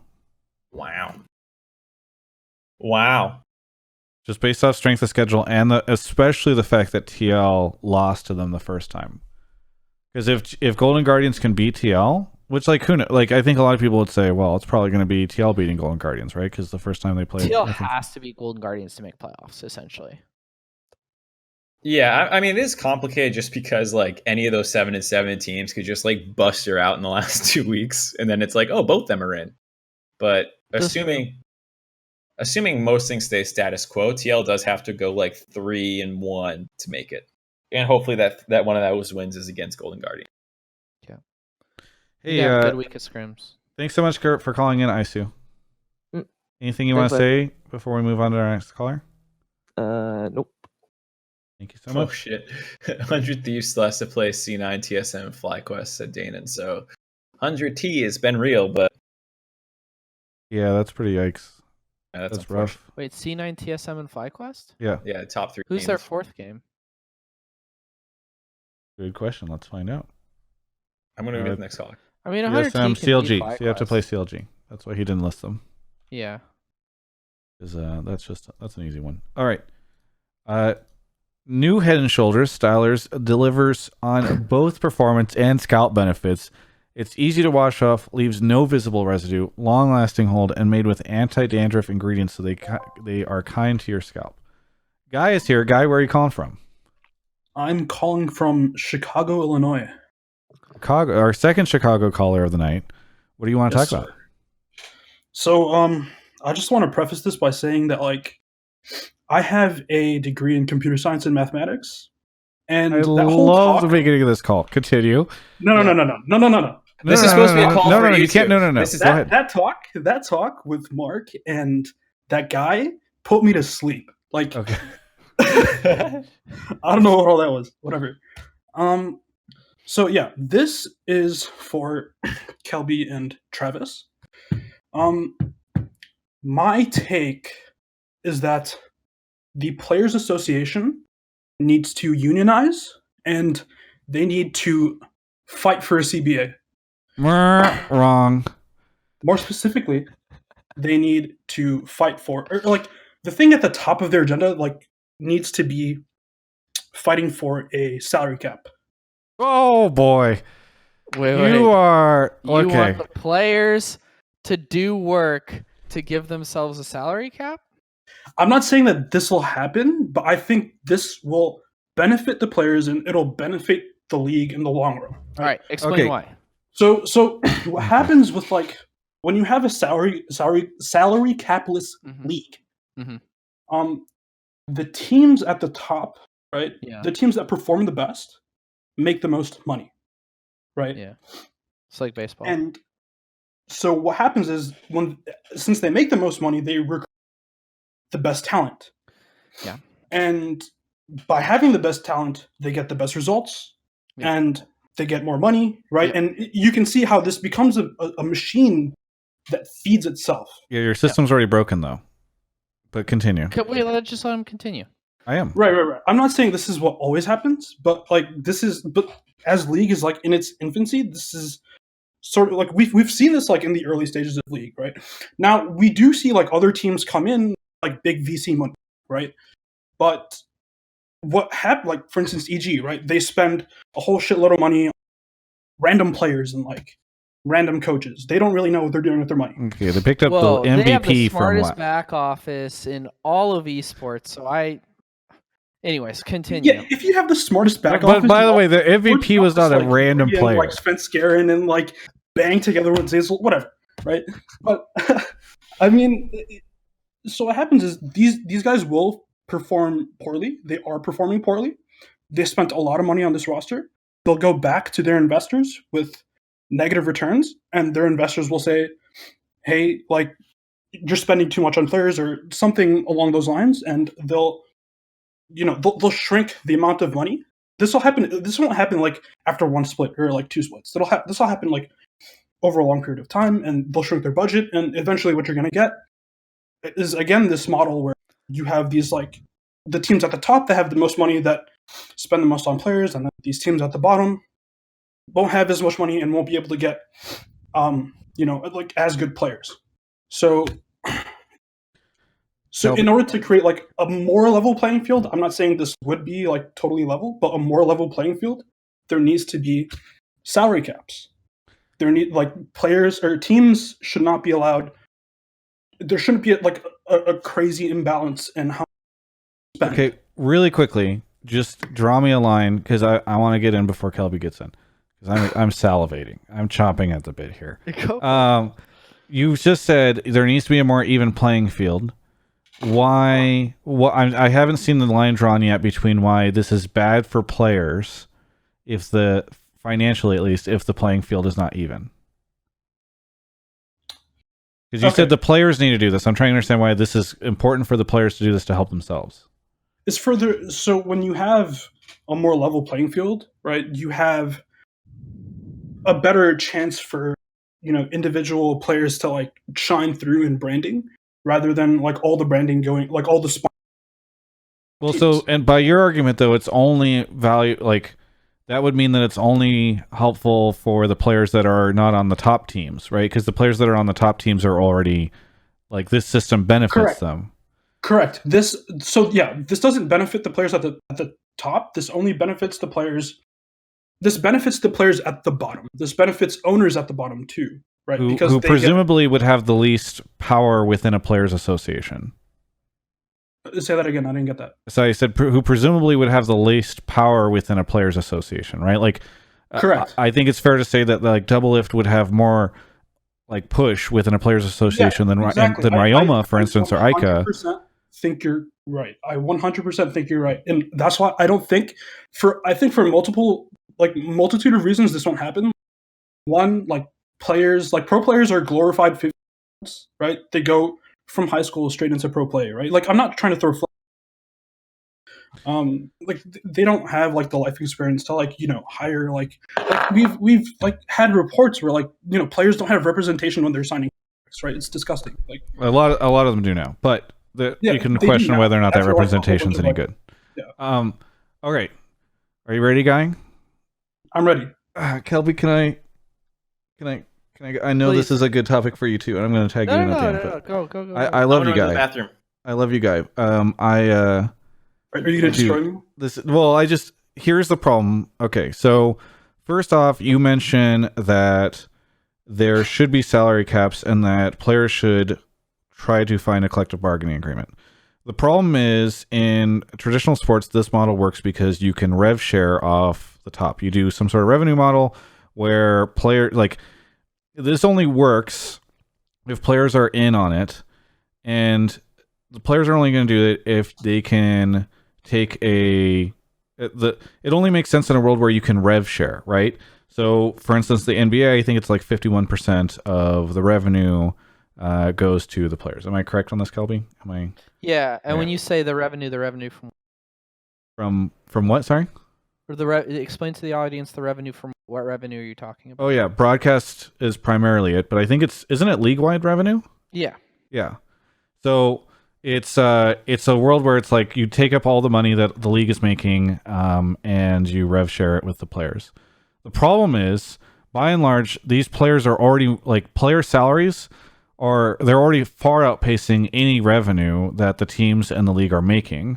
I mean, it's an open secret that the teams are losing money, and I believe, obviously we'd have to look at their books, but the assumption I think out there is that the players are getting paid more than the teams are making, and it gets complicated whenever you have orgs to have multi games and all that stuff. But yeah, that's what I was gonna say and add real quick is just that if I'm Team Liquid and I'm set up in a bargaining agreement where I'm contributing a certain amount or benefiting it incentivizes me to lie about the revenue that's coming in and where it's being allocated to, because I can hide it in different gaming divisions and stuff. Yeah. So I mean, Jack in the chat just said what revenue, for instance, good place to start. Exactly. And so that's the thing. So if you bring this, if you agree, if they unionize and they go to a collective bargaining agreement, the owners are going to fucking love this. Because that means that they will finally be able to it'll force all the salaries that they have to pay way, way, way down. The players will take a giant hit in their salaries across the board, even on these smaller teams, and the league will become sustainable. I don't know if it'll be sustainable, but it'll be way more sustainable than it is now. So there's an argument to be made that players' salaries should be capped, but you can only do that if you have the players on board. And they're only going to do it if they can make more money than they do now. You can't convince them hey, you all need to take giant fucking cut. Hooney's not going to go back on his giant ass contract because he wants the league to become sustainable or he thinks it's important. But the thing is that I don't have the numbers on this, right?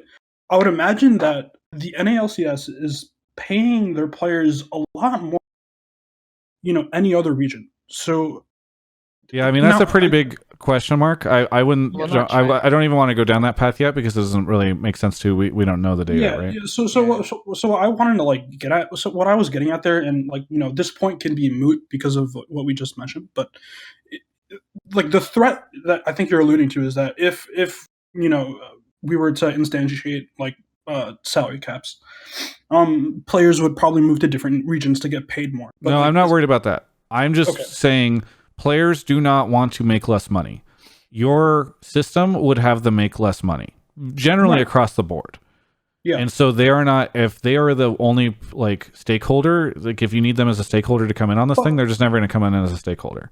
So that's never going to happen. Players as a whole getting paid a lot, or is it only how does it look? There's a pretty big spread. There's a pretty big spread for sure. But I'm just saying players right now make more money than the league makes.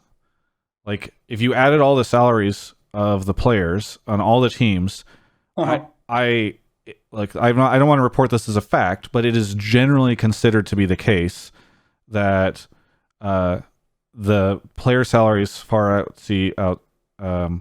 surpass the revenue of the league. So there's just no incentive there for the players to do this. A big part. Sorry, go ahead, Travis. No, go ahead. I was going to move on to the second point. I was just going to say a big part of why I don't work in esports anymore is because from a business side, it got to be so uninteresting to me. Because it used to be when you were running teams, I had to go out and recruit talent and field a roster that I could afford. And the challenge for me from a business perspective is, with this team, how do I grow revenue to afford bigger acquisitions, moving into new games, all this stuff? You have to be very calculated. I feel like a lot of the nuance and strategy of running an esports team was ruined with VC, where I have esports organizations calling me at Loaded today before Valorant comes out, asking about our talent because they want to move into that game. Jesus Christ. That is not something that happens in a market in which you need to identify the revenue and profitability of a title before moving into that scene. So it's just like, you know. So would you say that like Riot needs from a compensation perspective tremendously? So would you say that Riot needs to like step in here? So hang on. I want to cap this at like another 4 minutes for this call because we've got a couple more callers to go. But I want to move on to your second point, which is that the teams that don't perform well, their owners will stop spending money. To date, I haven't seen any sign of that. Right? Golden Guardians continues to spend money and compete in the league despite having not performed well. You could talk about these other teams that have washed out. But they didn't wash out because they were like, we don't want to keep paying them. They washed out for like crazy, insane reasons that were far like business flaws far beyond like what they were paying their players. Yeah, Echo Fox, right. I also think like generally speaking, a lot of the like a couple different things here. One, esports continues to be a place where you can just go out and raise over and over and over again. And at some point in time, we're going to have some down rounds, but like you can keep raising. So you don't need to worry too much. I also think that VCs and not even just VCs, but like nobody who is rich likes losing because these people don't understand what losing is. They are reptiles who just eat things that are around them. And whenever they're hungry, they're going to keep doing what they need to do it. They're cold-blooded people. And when they buy something and their thing is a loser, they just think, I will just go funnel more money into that thing so that it stops being a loser because this is embarrassing and my other rich friend is making fun of me. They have nothing else in their life but spending money to try to beat the other person. Are you calling rich people lizards? No. Only when their teams are losing. Like, okay. So when their team, whenever a rich person loses, they just say, "Wait, if I give you $1 million more, can I win?" And then like the team owner just says, "Yeah," and then they just give the $1 million. Mark is very bored with this analogy. I'm having a great time. This is me during his math call. That's exactly why I picked him. He said, "Mark, you owe them for your math call. Take mine." I was like, "You know what? You're right." So But I do want to say, yeah, go ahead. It's been a while. It's been, I see. Okay. So one, I don't buy the idea that like losing means people are going to stop spending money. Like usually losing means they start spending more money or they go to like a middle of the road strategy, right? Like no doubt 100 Thieves is spending less money than they did last time, but that's because they've changed their philosophy. And I don't think it's necessarily like because they've decided they like fuck spending money. It's because Papa Smithy came in and said, I don't think it's a good idea to just try to build super teams. We should build something organically, right? No doubt, based off the thumbnail of Nadeshot laying across his new building with a $35 million price tag on it, 100 Thieves isn't afraid of spending money. In fact, they glory in it and would like to spend more. So I'm not worried about that. I forget your third point, but I think like the problem is like I appreciate the call and I appreciate that people are thinking about this stuff. I don't want to shout you down, and I'm playing it up a little bit because I actually do really like it when people consider this stuff, unlike Mark, who just wants to look at spreadsheets all day. I'm literally in a DM that someone sent me of another spreadsheet, and nobody's saying it's a bad idea. It's not practical, and I think your reasons for thinking it, right, which is that this will be good for the players, is not necessarily true. Most of these guys don't have very long careers spans, And so you're right that maybe this would actually help hit the league on a path to sustainability in the long run. But like the guy who doesn't know if he's going to be playing for another 2 years and can get $1 million now is going to like take that deal. He's not going to worry about, well, wait, what if I take less money and this thing lasts longer? Mm-hmm. Cool. What I'm saying is eat the rich. Guy, What? wait, Kelby, Wait, is there what did you anything, Kelby, is there anything that you want to add to any of this before we move on to the next caller? No, I thought it was good. Okay. Guy, final thoughts? I mean, you said eat the rich. I mean, I'm not advocating for, a certain presidential candidate, who is anti-establishment, anti-money, but, Bernie 2020. Yeah. Andrew Yang Gang. Okay, thanks, guy. Yeah, Have a no good problem. All right. Mark, you want to go grab a caller for Kelby or you? All right, we're gonna cruise a little bit here. It's fine. All right. New Head and Shoulders delivers. Oh wait, I already said that one. Only purchases at Amazon and Walmart qualify, by the way, for this bits giveaway. So, but this is through the entire month of March. So thank you to Head and Shoulders for bountying this bounty boards the system through Twitch. I think I have to retweet a Head and Shoulders tweet. I believe is one of the requirements for this too. So I'm gonna go find that later. But thanks to Head and Shoulders for doing that. Polly's here. Polly, where are you calling from? Boise, Idaho. Boise, Idaho. What's your take? My take is that Dig should really try to go after Closer, and that he can fix a lot of their problems. Probably make him top 3, top 4, edging out FlyQuest. Okay. Why do you say this? Well, I think of when Dig looks best, and their first 3 games, it was really aggressive plays, proactive, the Rift Herald swaps, and really attacking that top side, and letting Johnson and Afromu be as solid as they are in the bottom lane, and then probably replacing Froggen in mid. And I wanted to say Pole Welter, but it's too bad that CLG picked him up. Mark, you're putting your lower lip out. I was surprised to hear him say that he wanted to get rid of Froggen because Oh God, we are just really going from rant to rant to rant tonight. All right, resident Froggen hater Mark Zimmerman takes the stage. No, I was saying I was surprised that Paul. I'd rather hear Paulie say why he wants that change, because I thought this was just a closer call because they need help. So I've been a huge Froggen fan for most of my following of LCS. I started out as an Anivia main, so I just kind of gravitated towards him. Always thought he was super fun to watch. But I think in the way that this game has evolved, that his playstyle just kind of sitting mid and not being able to roam as much is kind of hurting them for as much as talent as I think they have, and how aggressive I think they should play.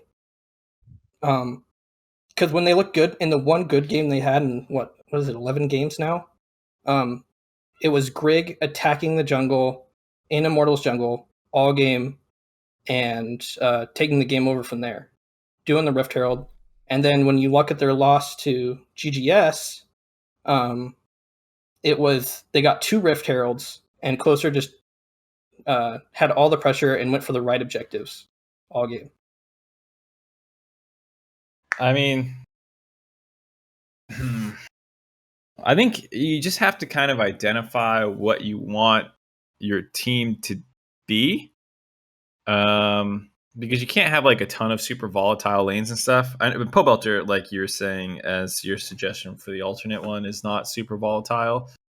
Their bot lane is struggling. They have really low 4% CSD.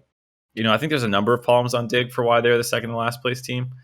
And so I'm not sure, because initially you said they would be top 3 if they got Closer.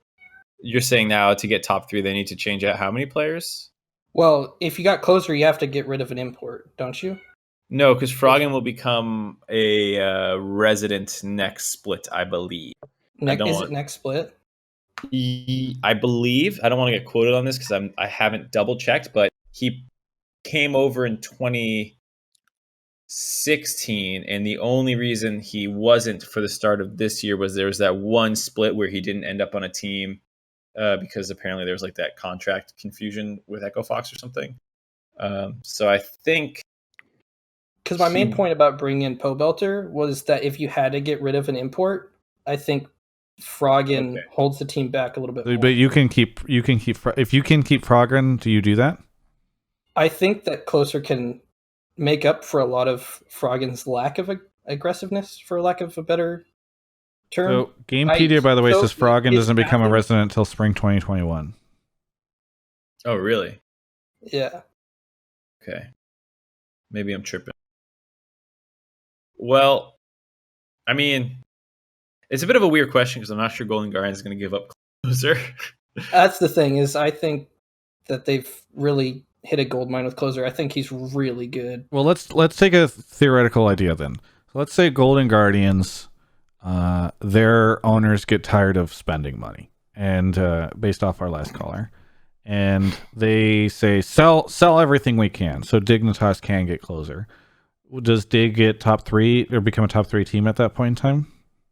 I think they do. I think they become a more solid roster than FlyQuest. I think they can take more advantage of them. I think FlyQuest's good, but I think that Froggen could match FlyQuest when Froggen's playing well. Froggen plays well, and when Hooney plays well, Hooney plays well. But I don't think so.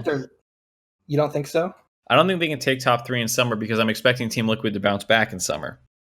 Yeah, I don't think FlyQuest is because I'm not thinking about FlyQuest as top 3 in summer. I'm thinking C9, TSM, TL. again. Yeah, I mean, and maybe I'm wrong, and this is like we were talking about at the top of the show, a more persistent issue. But on paper, that doesn't, to me, put Dignitas above them, and I'm not convinced that they have any inherent synergy benefits over a dysfunctional Team Liquid potentially to warrant power ranking them third in this situation. I don't have as much faith in Team Liquid as you, but I feel like with the big paycheck they got from Vulcan, they might be able to buy a Closer, maybe. What was it, 1.5 million? Yeah, I mean, Vulcan? I don't think GG is going to give him up. Why should, like, the problem with GG is, like, they don't need the money, right? Like, I'm not saying they're, like, this rich org or whatever, but it's not like they... Like, what would they do if they got $1 million for Closer? Like, yeah, I go buy some beers from some Bud Lights. Yeah, I've just had the feeling that if an org was going to leave the LCS, like we've had 2 within the last year, we had 2, maybe 3. I feel like GGS would be the team to go. So, but that's just well, the orgs that have left previously. The orgs that have left previously have been ones that were having financial issues, which I don't think GG has because they're backed by the Warriors, or ones where it felt like Optic, where the Rockets never looked like they were super bought in on esports, whereas the Warriors just like expanded into other games and titles and stuff with Golden Guardians. So I don't think that the Guardians are going anywhere anytime soon. Yeah. I mean, my choice for exiting the league is CLG. Yeah. CLG. Sorry, I cut out a little bit there. Which I don't know what happens to the IP, but I think that MSG just dips out of esports. Oh, well, I think MSG sells CLG. I don't think that they dip out completely. So I assume the slot and CLG stick around, but it gets purchased by somebody else. Yeah, that's what I'm saying. Is this a CLG they don't keep call? the IP, but they Yeah, sell. sorry. I know Mark wants to get out of here, but Polly, any final thoughts on this before we move on to the next caller? I just think Closer's really good. And I don't think people are even giving him enough credit for all that I think he does for Golden Guardians. No, I think he's really good. And I just wanted to highlight good play from a up and coming region or emerging region that we brought it over. So, thank you so much for the call. Yep, thank you. I interviewed Zane, by the way, Mark, today. Oh yeah, you did? Yeah, he was there. Oh, that's sick. Yeah, his Marth's dope. Yeah. All right. Again, shout out to Head and Shoulders for their bounty. I don't know how many times I need to say this. It's not clear in the bounty stuff. Sherkon NA, Ari Waddle, thank you for the 23 months. Squid Peach the Merciful, Ristle Britches, Quiet Pirate, 18 months. Freedoms, Boosted Death, Captain Polyswag, and Pluck My G-String is here. Pluck My G-String, where are you calling from? I'm calling from Tempe, Arizona. Tempe, Arizona. Beautiful Tempe, Arizona. Where it is. What do you what? Here, actually. What do you want to talk about on the show? So I'm here to save your viewership because I think it's about time we talk about TSM on this show. Everybody, get out there. Let everyone know the TSM call has hit. They can all come back. Hey, Let's go. Wake up. Don't. I don't think we've talked about TSM in a while. You haven't, actually. Okay. Really? So, I mean, I can't remember. Returning Saya for them. They've been kind of anyway. Boring. Pluck my G-string. Bring it home. All right. I'm just gonna ignore what I said. So basically, I think that TSM has shown the greatest level of just like, other than C9, at least in draft, I think they've been the most flexible team. But obviously, they've been playing topside a lot. They've been playing through Broken Blade. He had really good set games.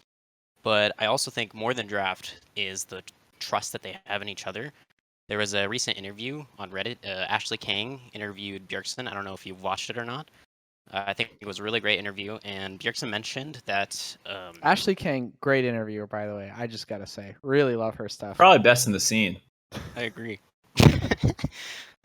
But yeah, Bjergsen mentioned basically that he was trying to kind of facilitate the same level of trust in each other that they had back in 2016, 2017 with, Doublelift and Haunter. And he said that they would often have, heated and uncomfortable discussions. And he felt that that was the formula to succeed in the way that he had in the past. So that's basically the kind of way. And I think having a player like Broken Blade and Broken Blade really facilitates a good environment, I feel like, in the team atmosphere. And I think another big part is that Dardoch has not had any major issues yet, at least that we know of. And so we haven't really heard of any behavioral issues, so there's no real reason to believe that anything bad has happened. And I think similarly, back in spring 2016, the team, they've had Doublelift, Haunter, Svenskeren, Bjergsen, and that was one of their whirler splits. They finished 6th seed. They were 9-9, and the players were developing trust in each other. And the next split, that was their glory age of TSM, 19 and of a split. So I think basically the trust that they have in each other is what's going to allow them to, I won't say be better than 9, but potentially in playoffs or in summer, allow them to, propel themselves to the next level. I want to start branding. I want to start branding these colors hippie colors, because I feel like we frequently get hippie colors that are like the trust, the friendship, the bond, the belief in each other, or like my favorite is they're just more hungry. They've got a lot of hunger. They're a very hungry team for that win. I need a little bit more out of you, Pluck My G-String. You got to tell me like something, some prediction level. You can't say they're going to get to the next level. What does that mean? They're going to make finals this split. They'll beat C9 come summer because they have a higher seed. Like, I think they will make finals this split. Okay. I don't think they'll beat C9 quite yet. I don't know if they have enough time to get to the level where they can compete with C9, but I think come summer, they will definitely be poised to finish 1st seed in summer. And that's just because they'll trust each other more in summer? Well, no, that's just because the trust that they have in each other. Because we know C9 also trusts each other, but we haven't seen C9 in a position where they're losing games. So we don't know how they would function if the environment is, C9 Trust going to tank like the Dow Jones this morning. I'm not saying that will happen. It's all feels good right now, Jack, but as soon as those losses start piling we don't up, know what's going to go on. I'm not saying it's going to go badly. I still think C9 is the best team in NA, but I think we've seen that even Dardoch under stressful situations has not crumbled that we know of. So I think I love you that- always have to preface these with that we know of. I which mean, really you never know. appreciate. You never know. You Well, I never do know think with Dardoch. to this point, But- I don't think that like the night for Dardoch, so many people are able to use Breaking Point as like, well, we haven't seen Breaking Point yet, but like I don't think TSM's the type of team that's going to put a Breaking Point video out. So if Dardoch I is agree. screaming and breaking his keyboard or something, like that's not going to end up in Legends. Right. I mean, I don't know. Like, regardless of the Dardoch point, like TSM is very hot and cold right now. Like, I agree. Yeah. they're 4-0. We're like, they're so incredible. Then they lose to CLG and Tactical TL, who then lost to CLG. Yeah, as they're literally themselves. 0-2, 2-0, 0-2. Like that is the definition of hot and cold. Yeah, there's a 4-0 streak snuck in there as well. But like, yes, they just beat C9 and FlyQuest. Incredible. When they're on, they're so clearly good. But like, something's going on with this team that makes them inconsistent. Whether that's draft, as I've speculated before, maybe it is more internal issues, which we haven't heard anything of. So I don't think there should be any credence put to that. But like, for some reason, this team's really inconsistent. At their peaks, like you're saying, they're clearly really good. And if they can actually maintain that, I do think that they should be the team in the finals versus C9 in the split. I don't think they actually have a draft advantage versus C9. Both teams do cool things and have little wrinkles, but C9 is doing just as much cool stuff themselves. So there's evidence this game with the Pyke Syndra, with Pantheon Talia. So I think C9 is still the favorite. I think you're right. TSM can challenge them, but I'm not sure it's like the power of teamwork or friendship, because I don't see why they would have any more of that than C9, who seems to all get along great. Yeah, I think that's my take too. Is like I definitely am bullish on TSM. I think they've got really great players over there, and they're on the upswing. I just don't know if I believe that it's like the trust that's going to push them through. So I don't know. Kelby, you have any thoughts on this? Yeah, it sounds like really what we should be defining success here by is like, which team do we think watches the most sports anime? Because they are going to I'm have watching some Haiku right now. Yeah, they are going to definitely have the strongest connection internally between themselves. And this is not like they watch it individually; they watch it as a group, right? That's true, because Afro told me that he was watching, what is that Haiku song? The volleyball one? That's the volleyball one. Yeah. Yep, told me all about it, but he watches it on his own. He hasn't had his teammates watch it yet. So Right. You need to watch it together for that bonding experience so you learn and grow from it, like as a group. And quite honestly, I think so the old C9 was sneaky. I think maybe more apt to watch sports anime, but honestly, I think the current roster of TSM is probably more likely to group watch sports anime. you think Dardoch watches sports anime? I don't feel like he's a sports anime watcher. Who? Dardoch? Oh, I said Kabe. I think Dardoch's low-key weeb for sure. I feel like Dardoch. What? Dardoch makes me. I think Dardoch watches UFC. I feel like Kabe has said on stream that he does not watch anime or anything like that. I think C9's the way we I could be making that even up, without sneaky.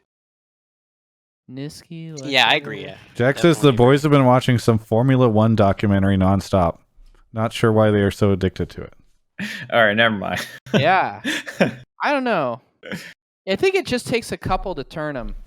G2 clearly watching a lot of sports anime. Hey, Plug My Juice String, thank you so much for the call. Sorry Thank you for having if me we on. didn't have too much to bounce around with it, but I think if you wanted a that's all TSM take, it's we agree with you that they're looking good and could end up in the finals, but I'm not sure if it's like the trust thing that's going on. But I do hear you out that like Dardoch probably the best jungle fit for that team that they've had in a long time. I agree. Yeah. They might have finally solved the goddamn jungle thing that they have had forever. God, that was a real roller coaster last year. Well, not just last year. Anyway, thanks so much for the call. Thank you for having me on. Okay. It's been fun. All right, I know who our last caller is, Mark. You want to go grab him? Sure. A couple quick shout outs to Ristlebritches, Quiet Pirate, Freedoms, Boosted Death, Captain Polyswag, Insulin Shots, Neon Puddles, 18 months in a row. Neon Puddles. Charles Swin, and Schleppard for 22 months. Insaya is back on the show. Insaya, where are you calling from? Fullerton, California. Fullerton, California. And who would you like to speak to this show? I think you know the answer to that question. Well, go ahead. You might want to remind people about your last call on the show. My last one or my first one? Was it your first one? Yeah, oh, my I think it was your one first one because you was called the back one with recently. Kelby, Yeah. What was your first one? My first one was the whole FlyQuest branding rant, which Kelby was like dying on the floor about banging his table. And your take was, sorry, you were a huge FlyQuest fan, and you were embarrassed by their branding, right? Right, yeah. And this was like I think back in December. Yeah, sometime around then. Okay. And Kelby loved it because he loved the idea of there being a FlyQuest fan who just was the most critical Who person on felt the the team. same, yeah. Okay. The Mars hardcore fan. So here I'm just gonna cede you the floor, and Cyan. Go ahead. All right, so I believe people are overreacting to their O2 week. A pretty good response I got to this was immediately after the O2, Kelby DM'd me and said, "How you feeling?" And I responded with a picture from the last time FlyQuest went O2, which is a picture of Prawley, and it says, "Coach Curry, please don't int draft." Because as we can see here in the FlyQuest losses, there are some times where they just draft normal things and FlyQuest wins, probability carries, all, great, right? And then we have other games where we have like Ari and Shen, or just like, when people are criticizing Viper, right? But they just continuously kind of put him on Aatrox duty, where I'll give him actually the benefit of the doubt. He actually did pretty well, I thought, this weekend, even though they went 0-2. But yeah, I don't know. These picks are just kind of really, really weird. I guess Spring Split is for trying new things, but at the same time, I feel like FlyQuest, at least the moral and stuff, because they seem to be a team that gets really down when they lose. Players will tweet about like, oh, bad weekend, yada yada, right? But like FlyQuest seems to really get down when they lose, and I guess we can also take an example from that from last summer. But I think people are kind of overreacting. I think it's kind of more in their draft rather than individual talent. The remaining schedule is like 100 Thieves, Team Liquid, Golden Guardians, Immortals. I really think the only team they would lose to is Team Liquid, because they just have this curse to where whenever they play a really good team, they just kind of stop playing sometimes, which is pretty worrying. But I believe they'll still be able to maintain top 3. Kelby. Is that through playoffs? What do you mean through playoffs? Like, in bracket, like going past the well, first I guess round? is there a third place decider match anymore? No, I don't think so. So there's So here's the question: if they go out in semifinals, are they a top 3 team? Like, in my opinion, or just by ranking? Well, I mean, your argument that we had before is that you think they're a top 3 team. Wait, right? sorry, you're saying there's no third place. 3 teams go to finals. The new format is. Oh right, yeah, because there's losers. We almost did the same mistake again of assuming it was the same. Yeah, let me find the format. Because I'm like, there's no third place match, which technically it's it's a second place match, kind of. Yeah. So here's how it works, Kelby. I will show you. Okay. I'll put it up on the screen because I know people forget. Copy image address. Put it in Skype, and then I'll put it in there. While we're waiting, Kelby, have you ever had a chance to talk about the FlyQuest rebrand and your thoughts on it? I don't know if we've ever had. Did we have you on since then? No, we've not had him on since then. But first, I'll get to it right afterwards. But here's the new format. So there's a double elimination moment. Kelby. Yeah, there's a losers final, basically. So you can get top 3.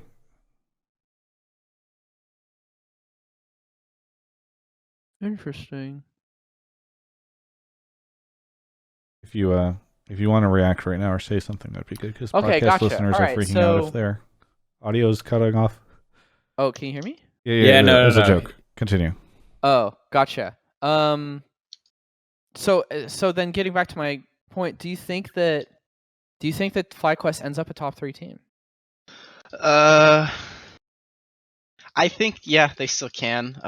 I know people will probably argue for TSM over them, and I think the last color kind of addressed this too. And also, in my opinion, I think TSM is kind of the opposite, like positive opinion. What I mean by that is, this week FlyQuest went 0-2, and then this week TSM went 2-0, and everyone's like, oh, yeah, Bjergsen's back, they're going to be the best. But honestly, I mean, FlyQuest has shown they can beat TSM before. Yeah, it was a really disgusting early game, but they picked a very, very good scaling comp, yeah, and they were able to beat TSM, and before, they have never really been able to be that team before. In playoff brackets, I think the last time I was on, Crumbs and Mark both said it kind of really depends who they get in bracket, which I agree with, because I also mentioned before, FlyQuest has never really done phenomenal in best of fives. They've only won one out of like the 3 they were in. I might be forgetting the first split with like high and everything, where they got like 3rd or 4th somehow. Yeah, they ended up at a finals event, so they definitely got through. Yeah. But Well, I think they I can. mean, Yeah. I think that. So here's my thought: is that I feel like FlyQuest and TSM are pretty locked into 2 and 3. Based on FlyQuest's strength of schedule, and the way the TSM is going, I think that they'll finish 2 or 3, which means that they face each other first round of playoffs. Yeah, and then it's like lose their limb, right? I can't remember the bracket. I'm Yeah. not So looking at like, the and screen if right now. if FlyQuest beats TSM, then they're guaranteed top 3. Right. Because they go to B1 and even if you lose that, you're still. So it's just whether or not. I think it's going to be completely dependent on whether or not FlyQuest beats TSM round 1 of playoffs, which I personally am reluctant to say that they would at this point, but we'll see after 2 more weeks. And then I think if they fall into that bracket play, then there's just like too many options for them to get. Yeah. I also think oh god, what was I saying? It's slipping And they from have to me. win 2 more matches to get top 3. I think it was Ica that said it in the interview today, that one of the people asked him a question about FlyQuest, and he said FlyQuest kind of has a specific way they want to play the game, and in his words, he almost said easy to figure out. That's kind of a worry for me, because TSM has shown they're able to try more stuff. I mean, FlyQuest is also have been trying new stuff with Ignar all the time, but I think, I mentioned this in my last call too, I think a lot of their playoff run will really depend on Viper, which may sound kind of stupid because, PoE and Ignar are just playing better. I think PoE and Ignar kind of like have shown what they can do. I think Viper, he's been given the chance to carry this season, and he fell pretty flat at the beginning. But if he can kick it up in playoffs, get a Riven game or something, or somehow get 2 Riven games, which would be probably impossible, I think they can go further. It just kind of depends. Is he just going to be shoved on Aatrox and going to be 20 CS down for like the whole series, right? Yeah. If that's the case, I probably won't be surprised if they got knocked out in the first round or something. And even like a losers, like first round too, like if they just lost 2 best of 5s back to back. But if he's playing at a level that he hasn't been, kind of majority of the split, I think they can go further when people expect. These are all best of 5 series? Yep. Yeah. Damn, good on Riot, dude. They've always been best of 5s. No, I don't believe that. Playoffs. I don't believe that. Hello? I'm just kidding. We got a team in this league. I thought. Whoa! Really? Because I remember losing best of 3 once. It was best of 3 when we got. No, we had playoffs that were best of 3 for a long time. I got best of 3 by CLG in spring 2014. Yeah, because the best team we ever. Anyways, I don't want to. But yeah, we had best of 3. Anyways, Been half a decade. Yeah. Well, it's been half a decade since League was fun to watch. So, okay, cool. I think that this is the most optimistic I've ever felt about FlyQuest being a top 3 team. You don't know how happy that makes me feel from last time.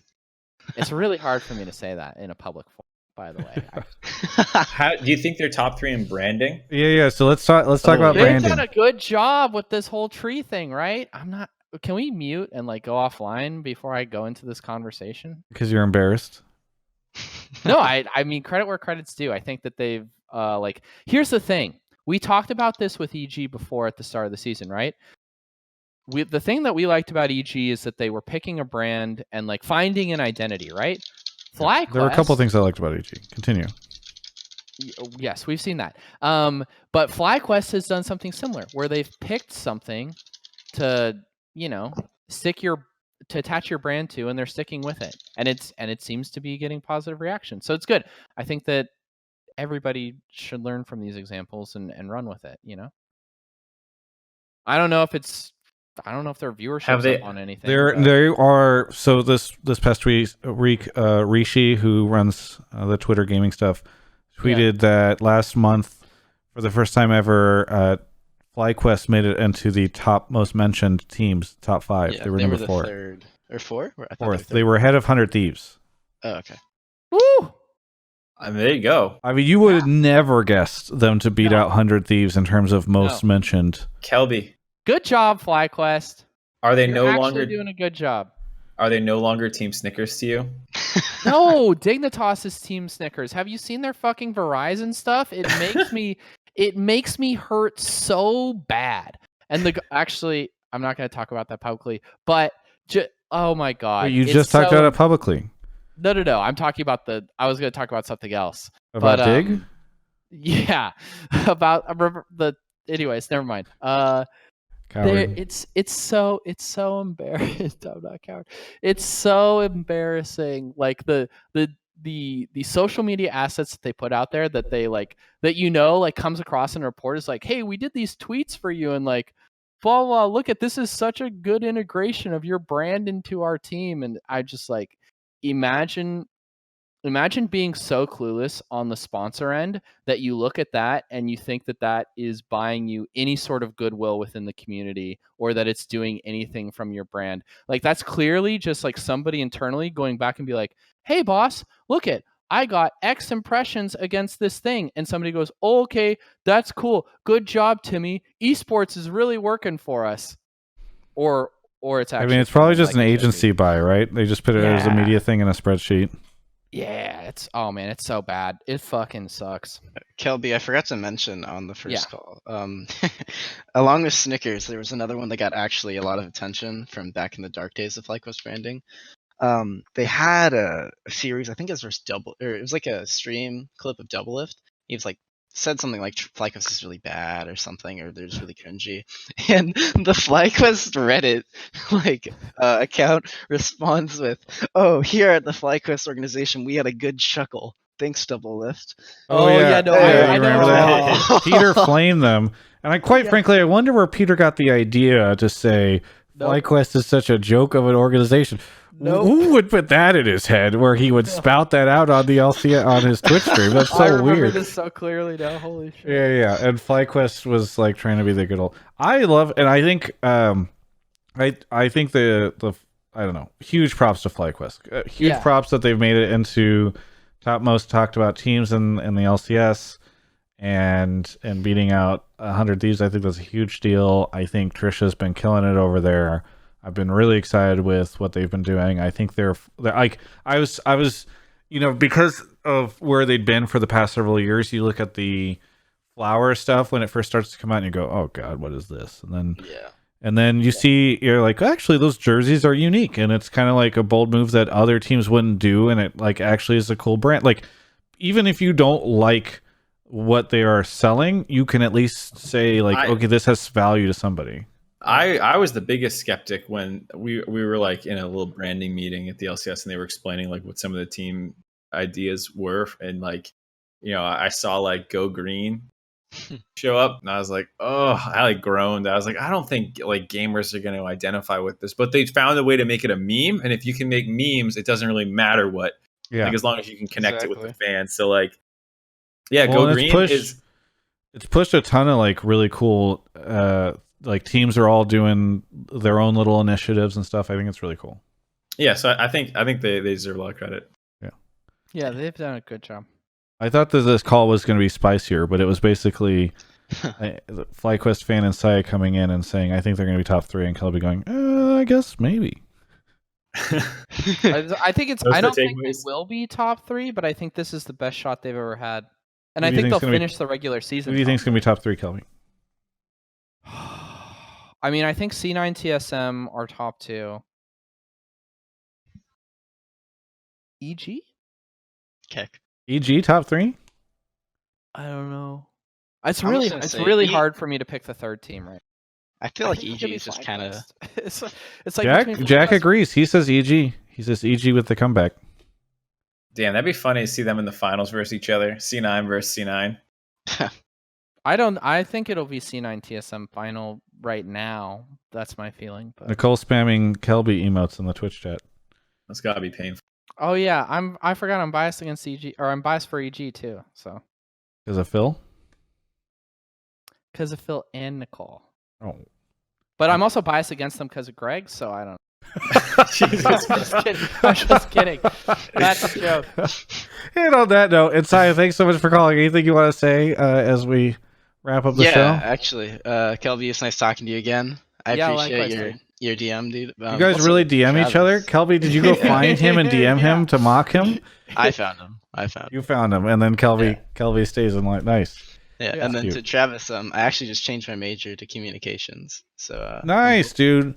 Communication studies is take the easy route through school. I appreciate it. Communication studies is where it's at. Business to comm. Couldn't handle the math. It's so good. When I was in school, they just put like all the basketball players in there that were just like they didn't care about the class. They were just trying to get the degree. It was sick. I outperformed. For the only time in his life, Travis was the smartest guy. It was sick. But hey, it's worked out. I have Alienware as a sponsor thanks to my communication degree. All right, nice. Inside, thanks so much for the call. Thanks, guys. See you later. Have a good one. See you, dude. He came up and introduced himself at the tailgate the other day. He said hi to me at LCS. I was like, oh shit. Yeah. I never remember Insaya as his name, but I know he looks like. Yeah, I'll start to remember him more now. So, FlyQuest fan. All right. Yeah, that's what they've called him the whole time. Dude, I gotta go to LCS just to meet this dude. Dude, you have not been to this is the insane thing. You've been in LA for like a year and a half. You haven't been to LCS like once, right? Travis, I try to enjoy my weekends, all right? Like there's You're Dota, sitting at there's home Siege. watching LCS. You're sitting at our Discord channel being like, "Oh, I don't know about that play. Wow, these games are so boring. Nobody's got to kill for 25 minutes." You're just sitting there watching them anyway. Watch with friends in person. Support your friends. Mark, thanks for having me on, Travis. What do you want to talk about? Nothing. I have the dive tomorrow. My call time is in less than 12 hours.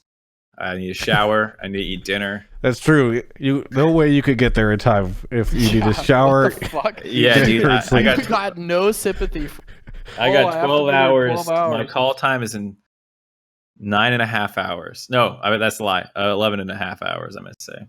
I'm going to air a double lift interview I just did. So Kelby's definitely going to stick around for that. Kelby, you have any plugs, anything you want to say? I don't think so. But thanks for having me on.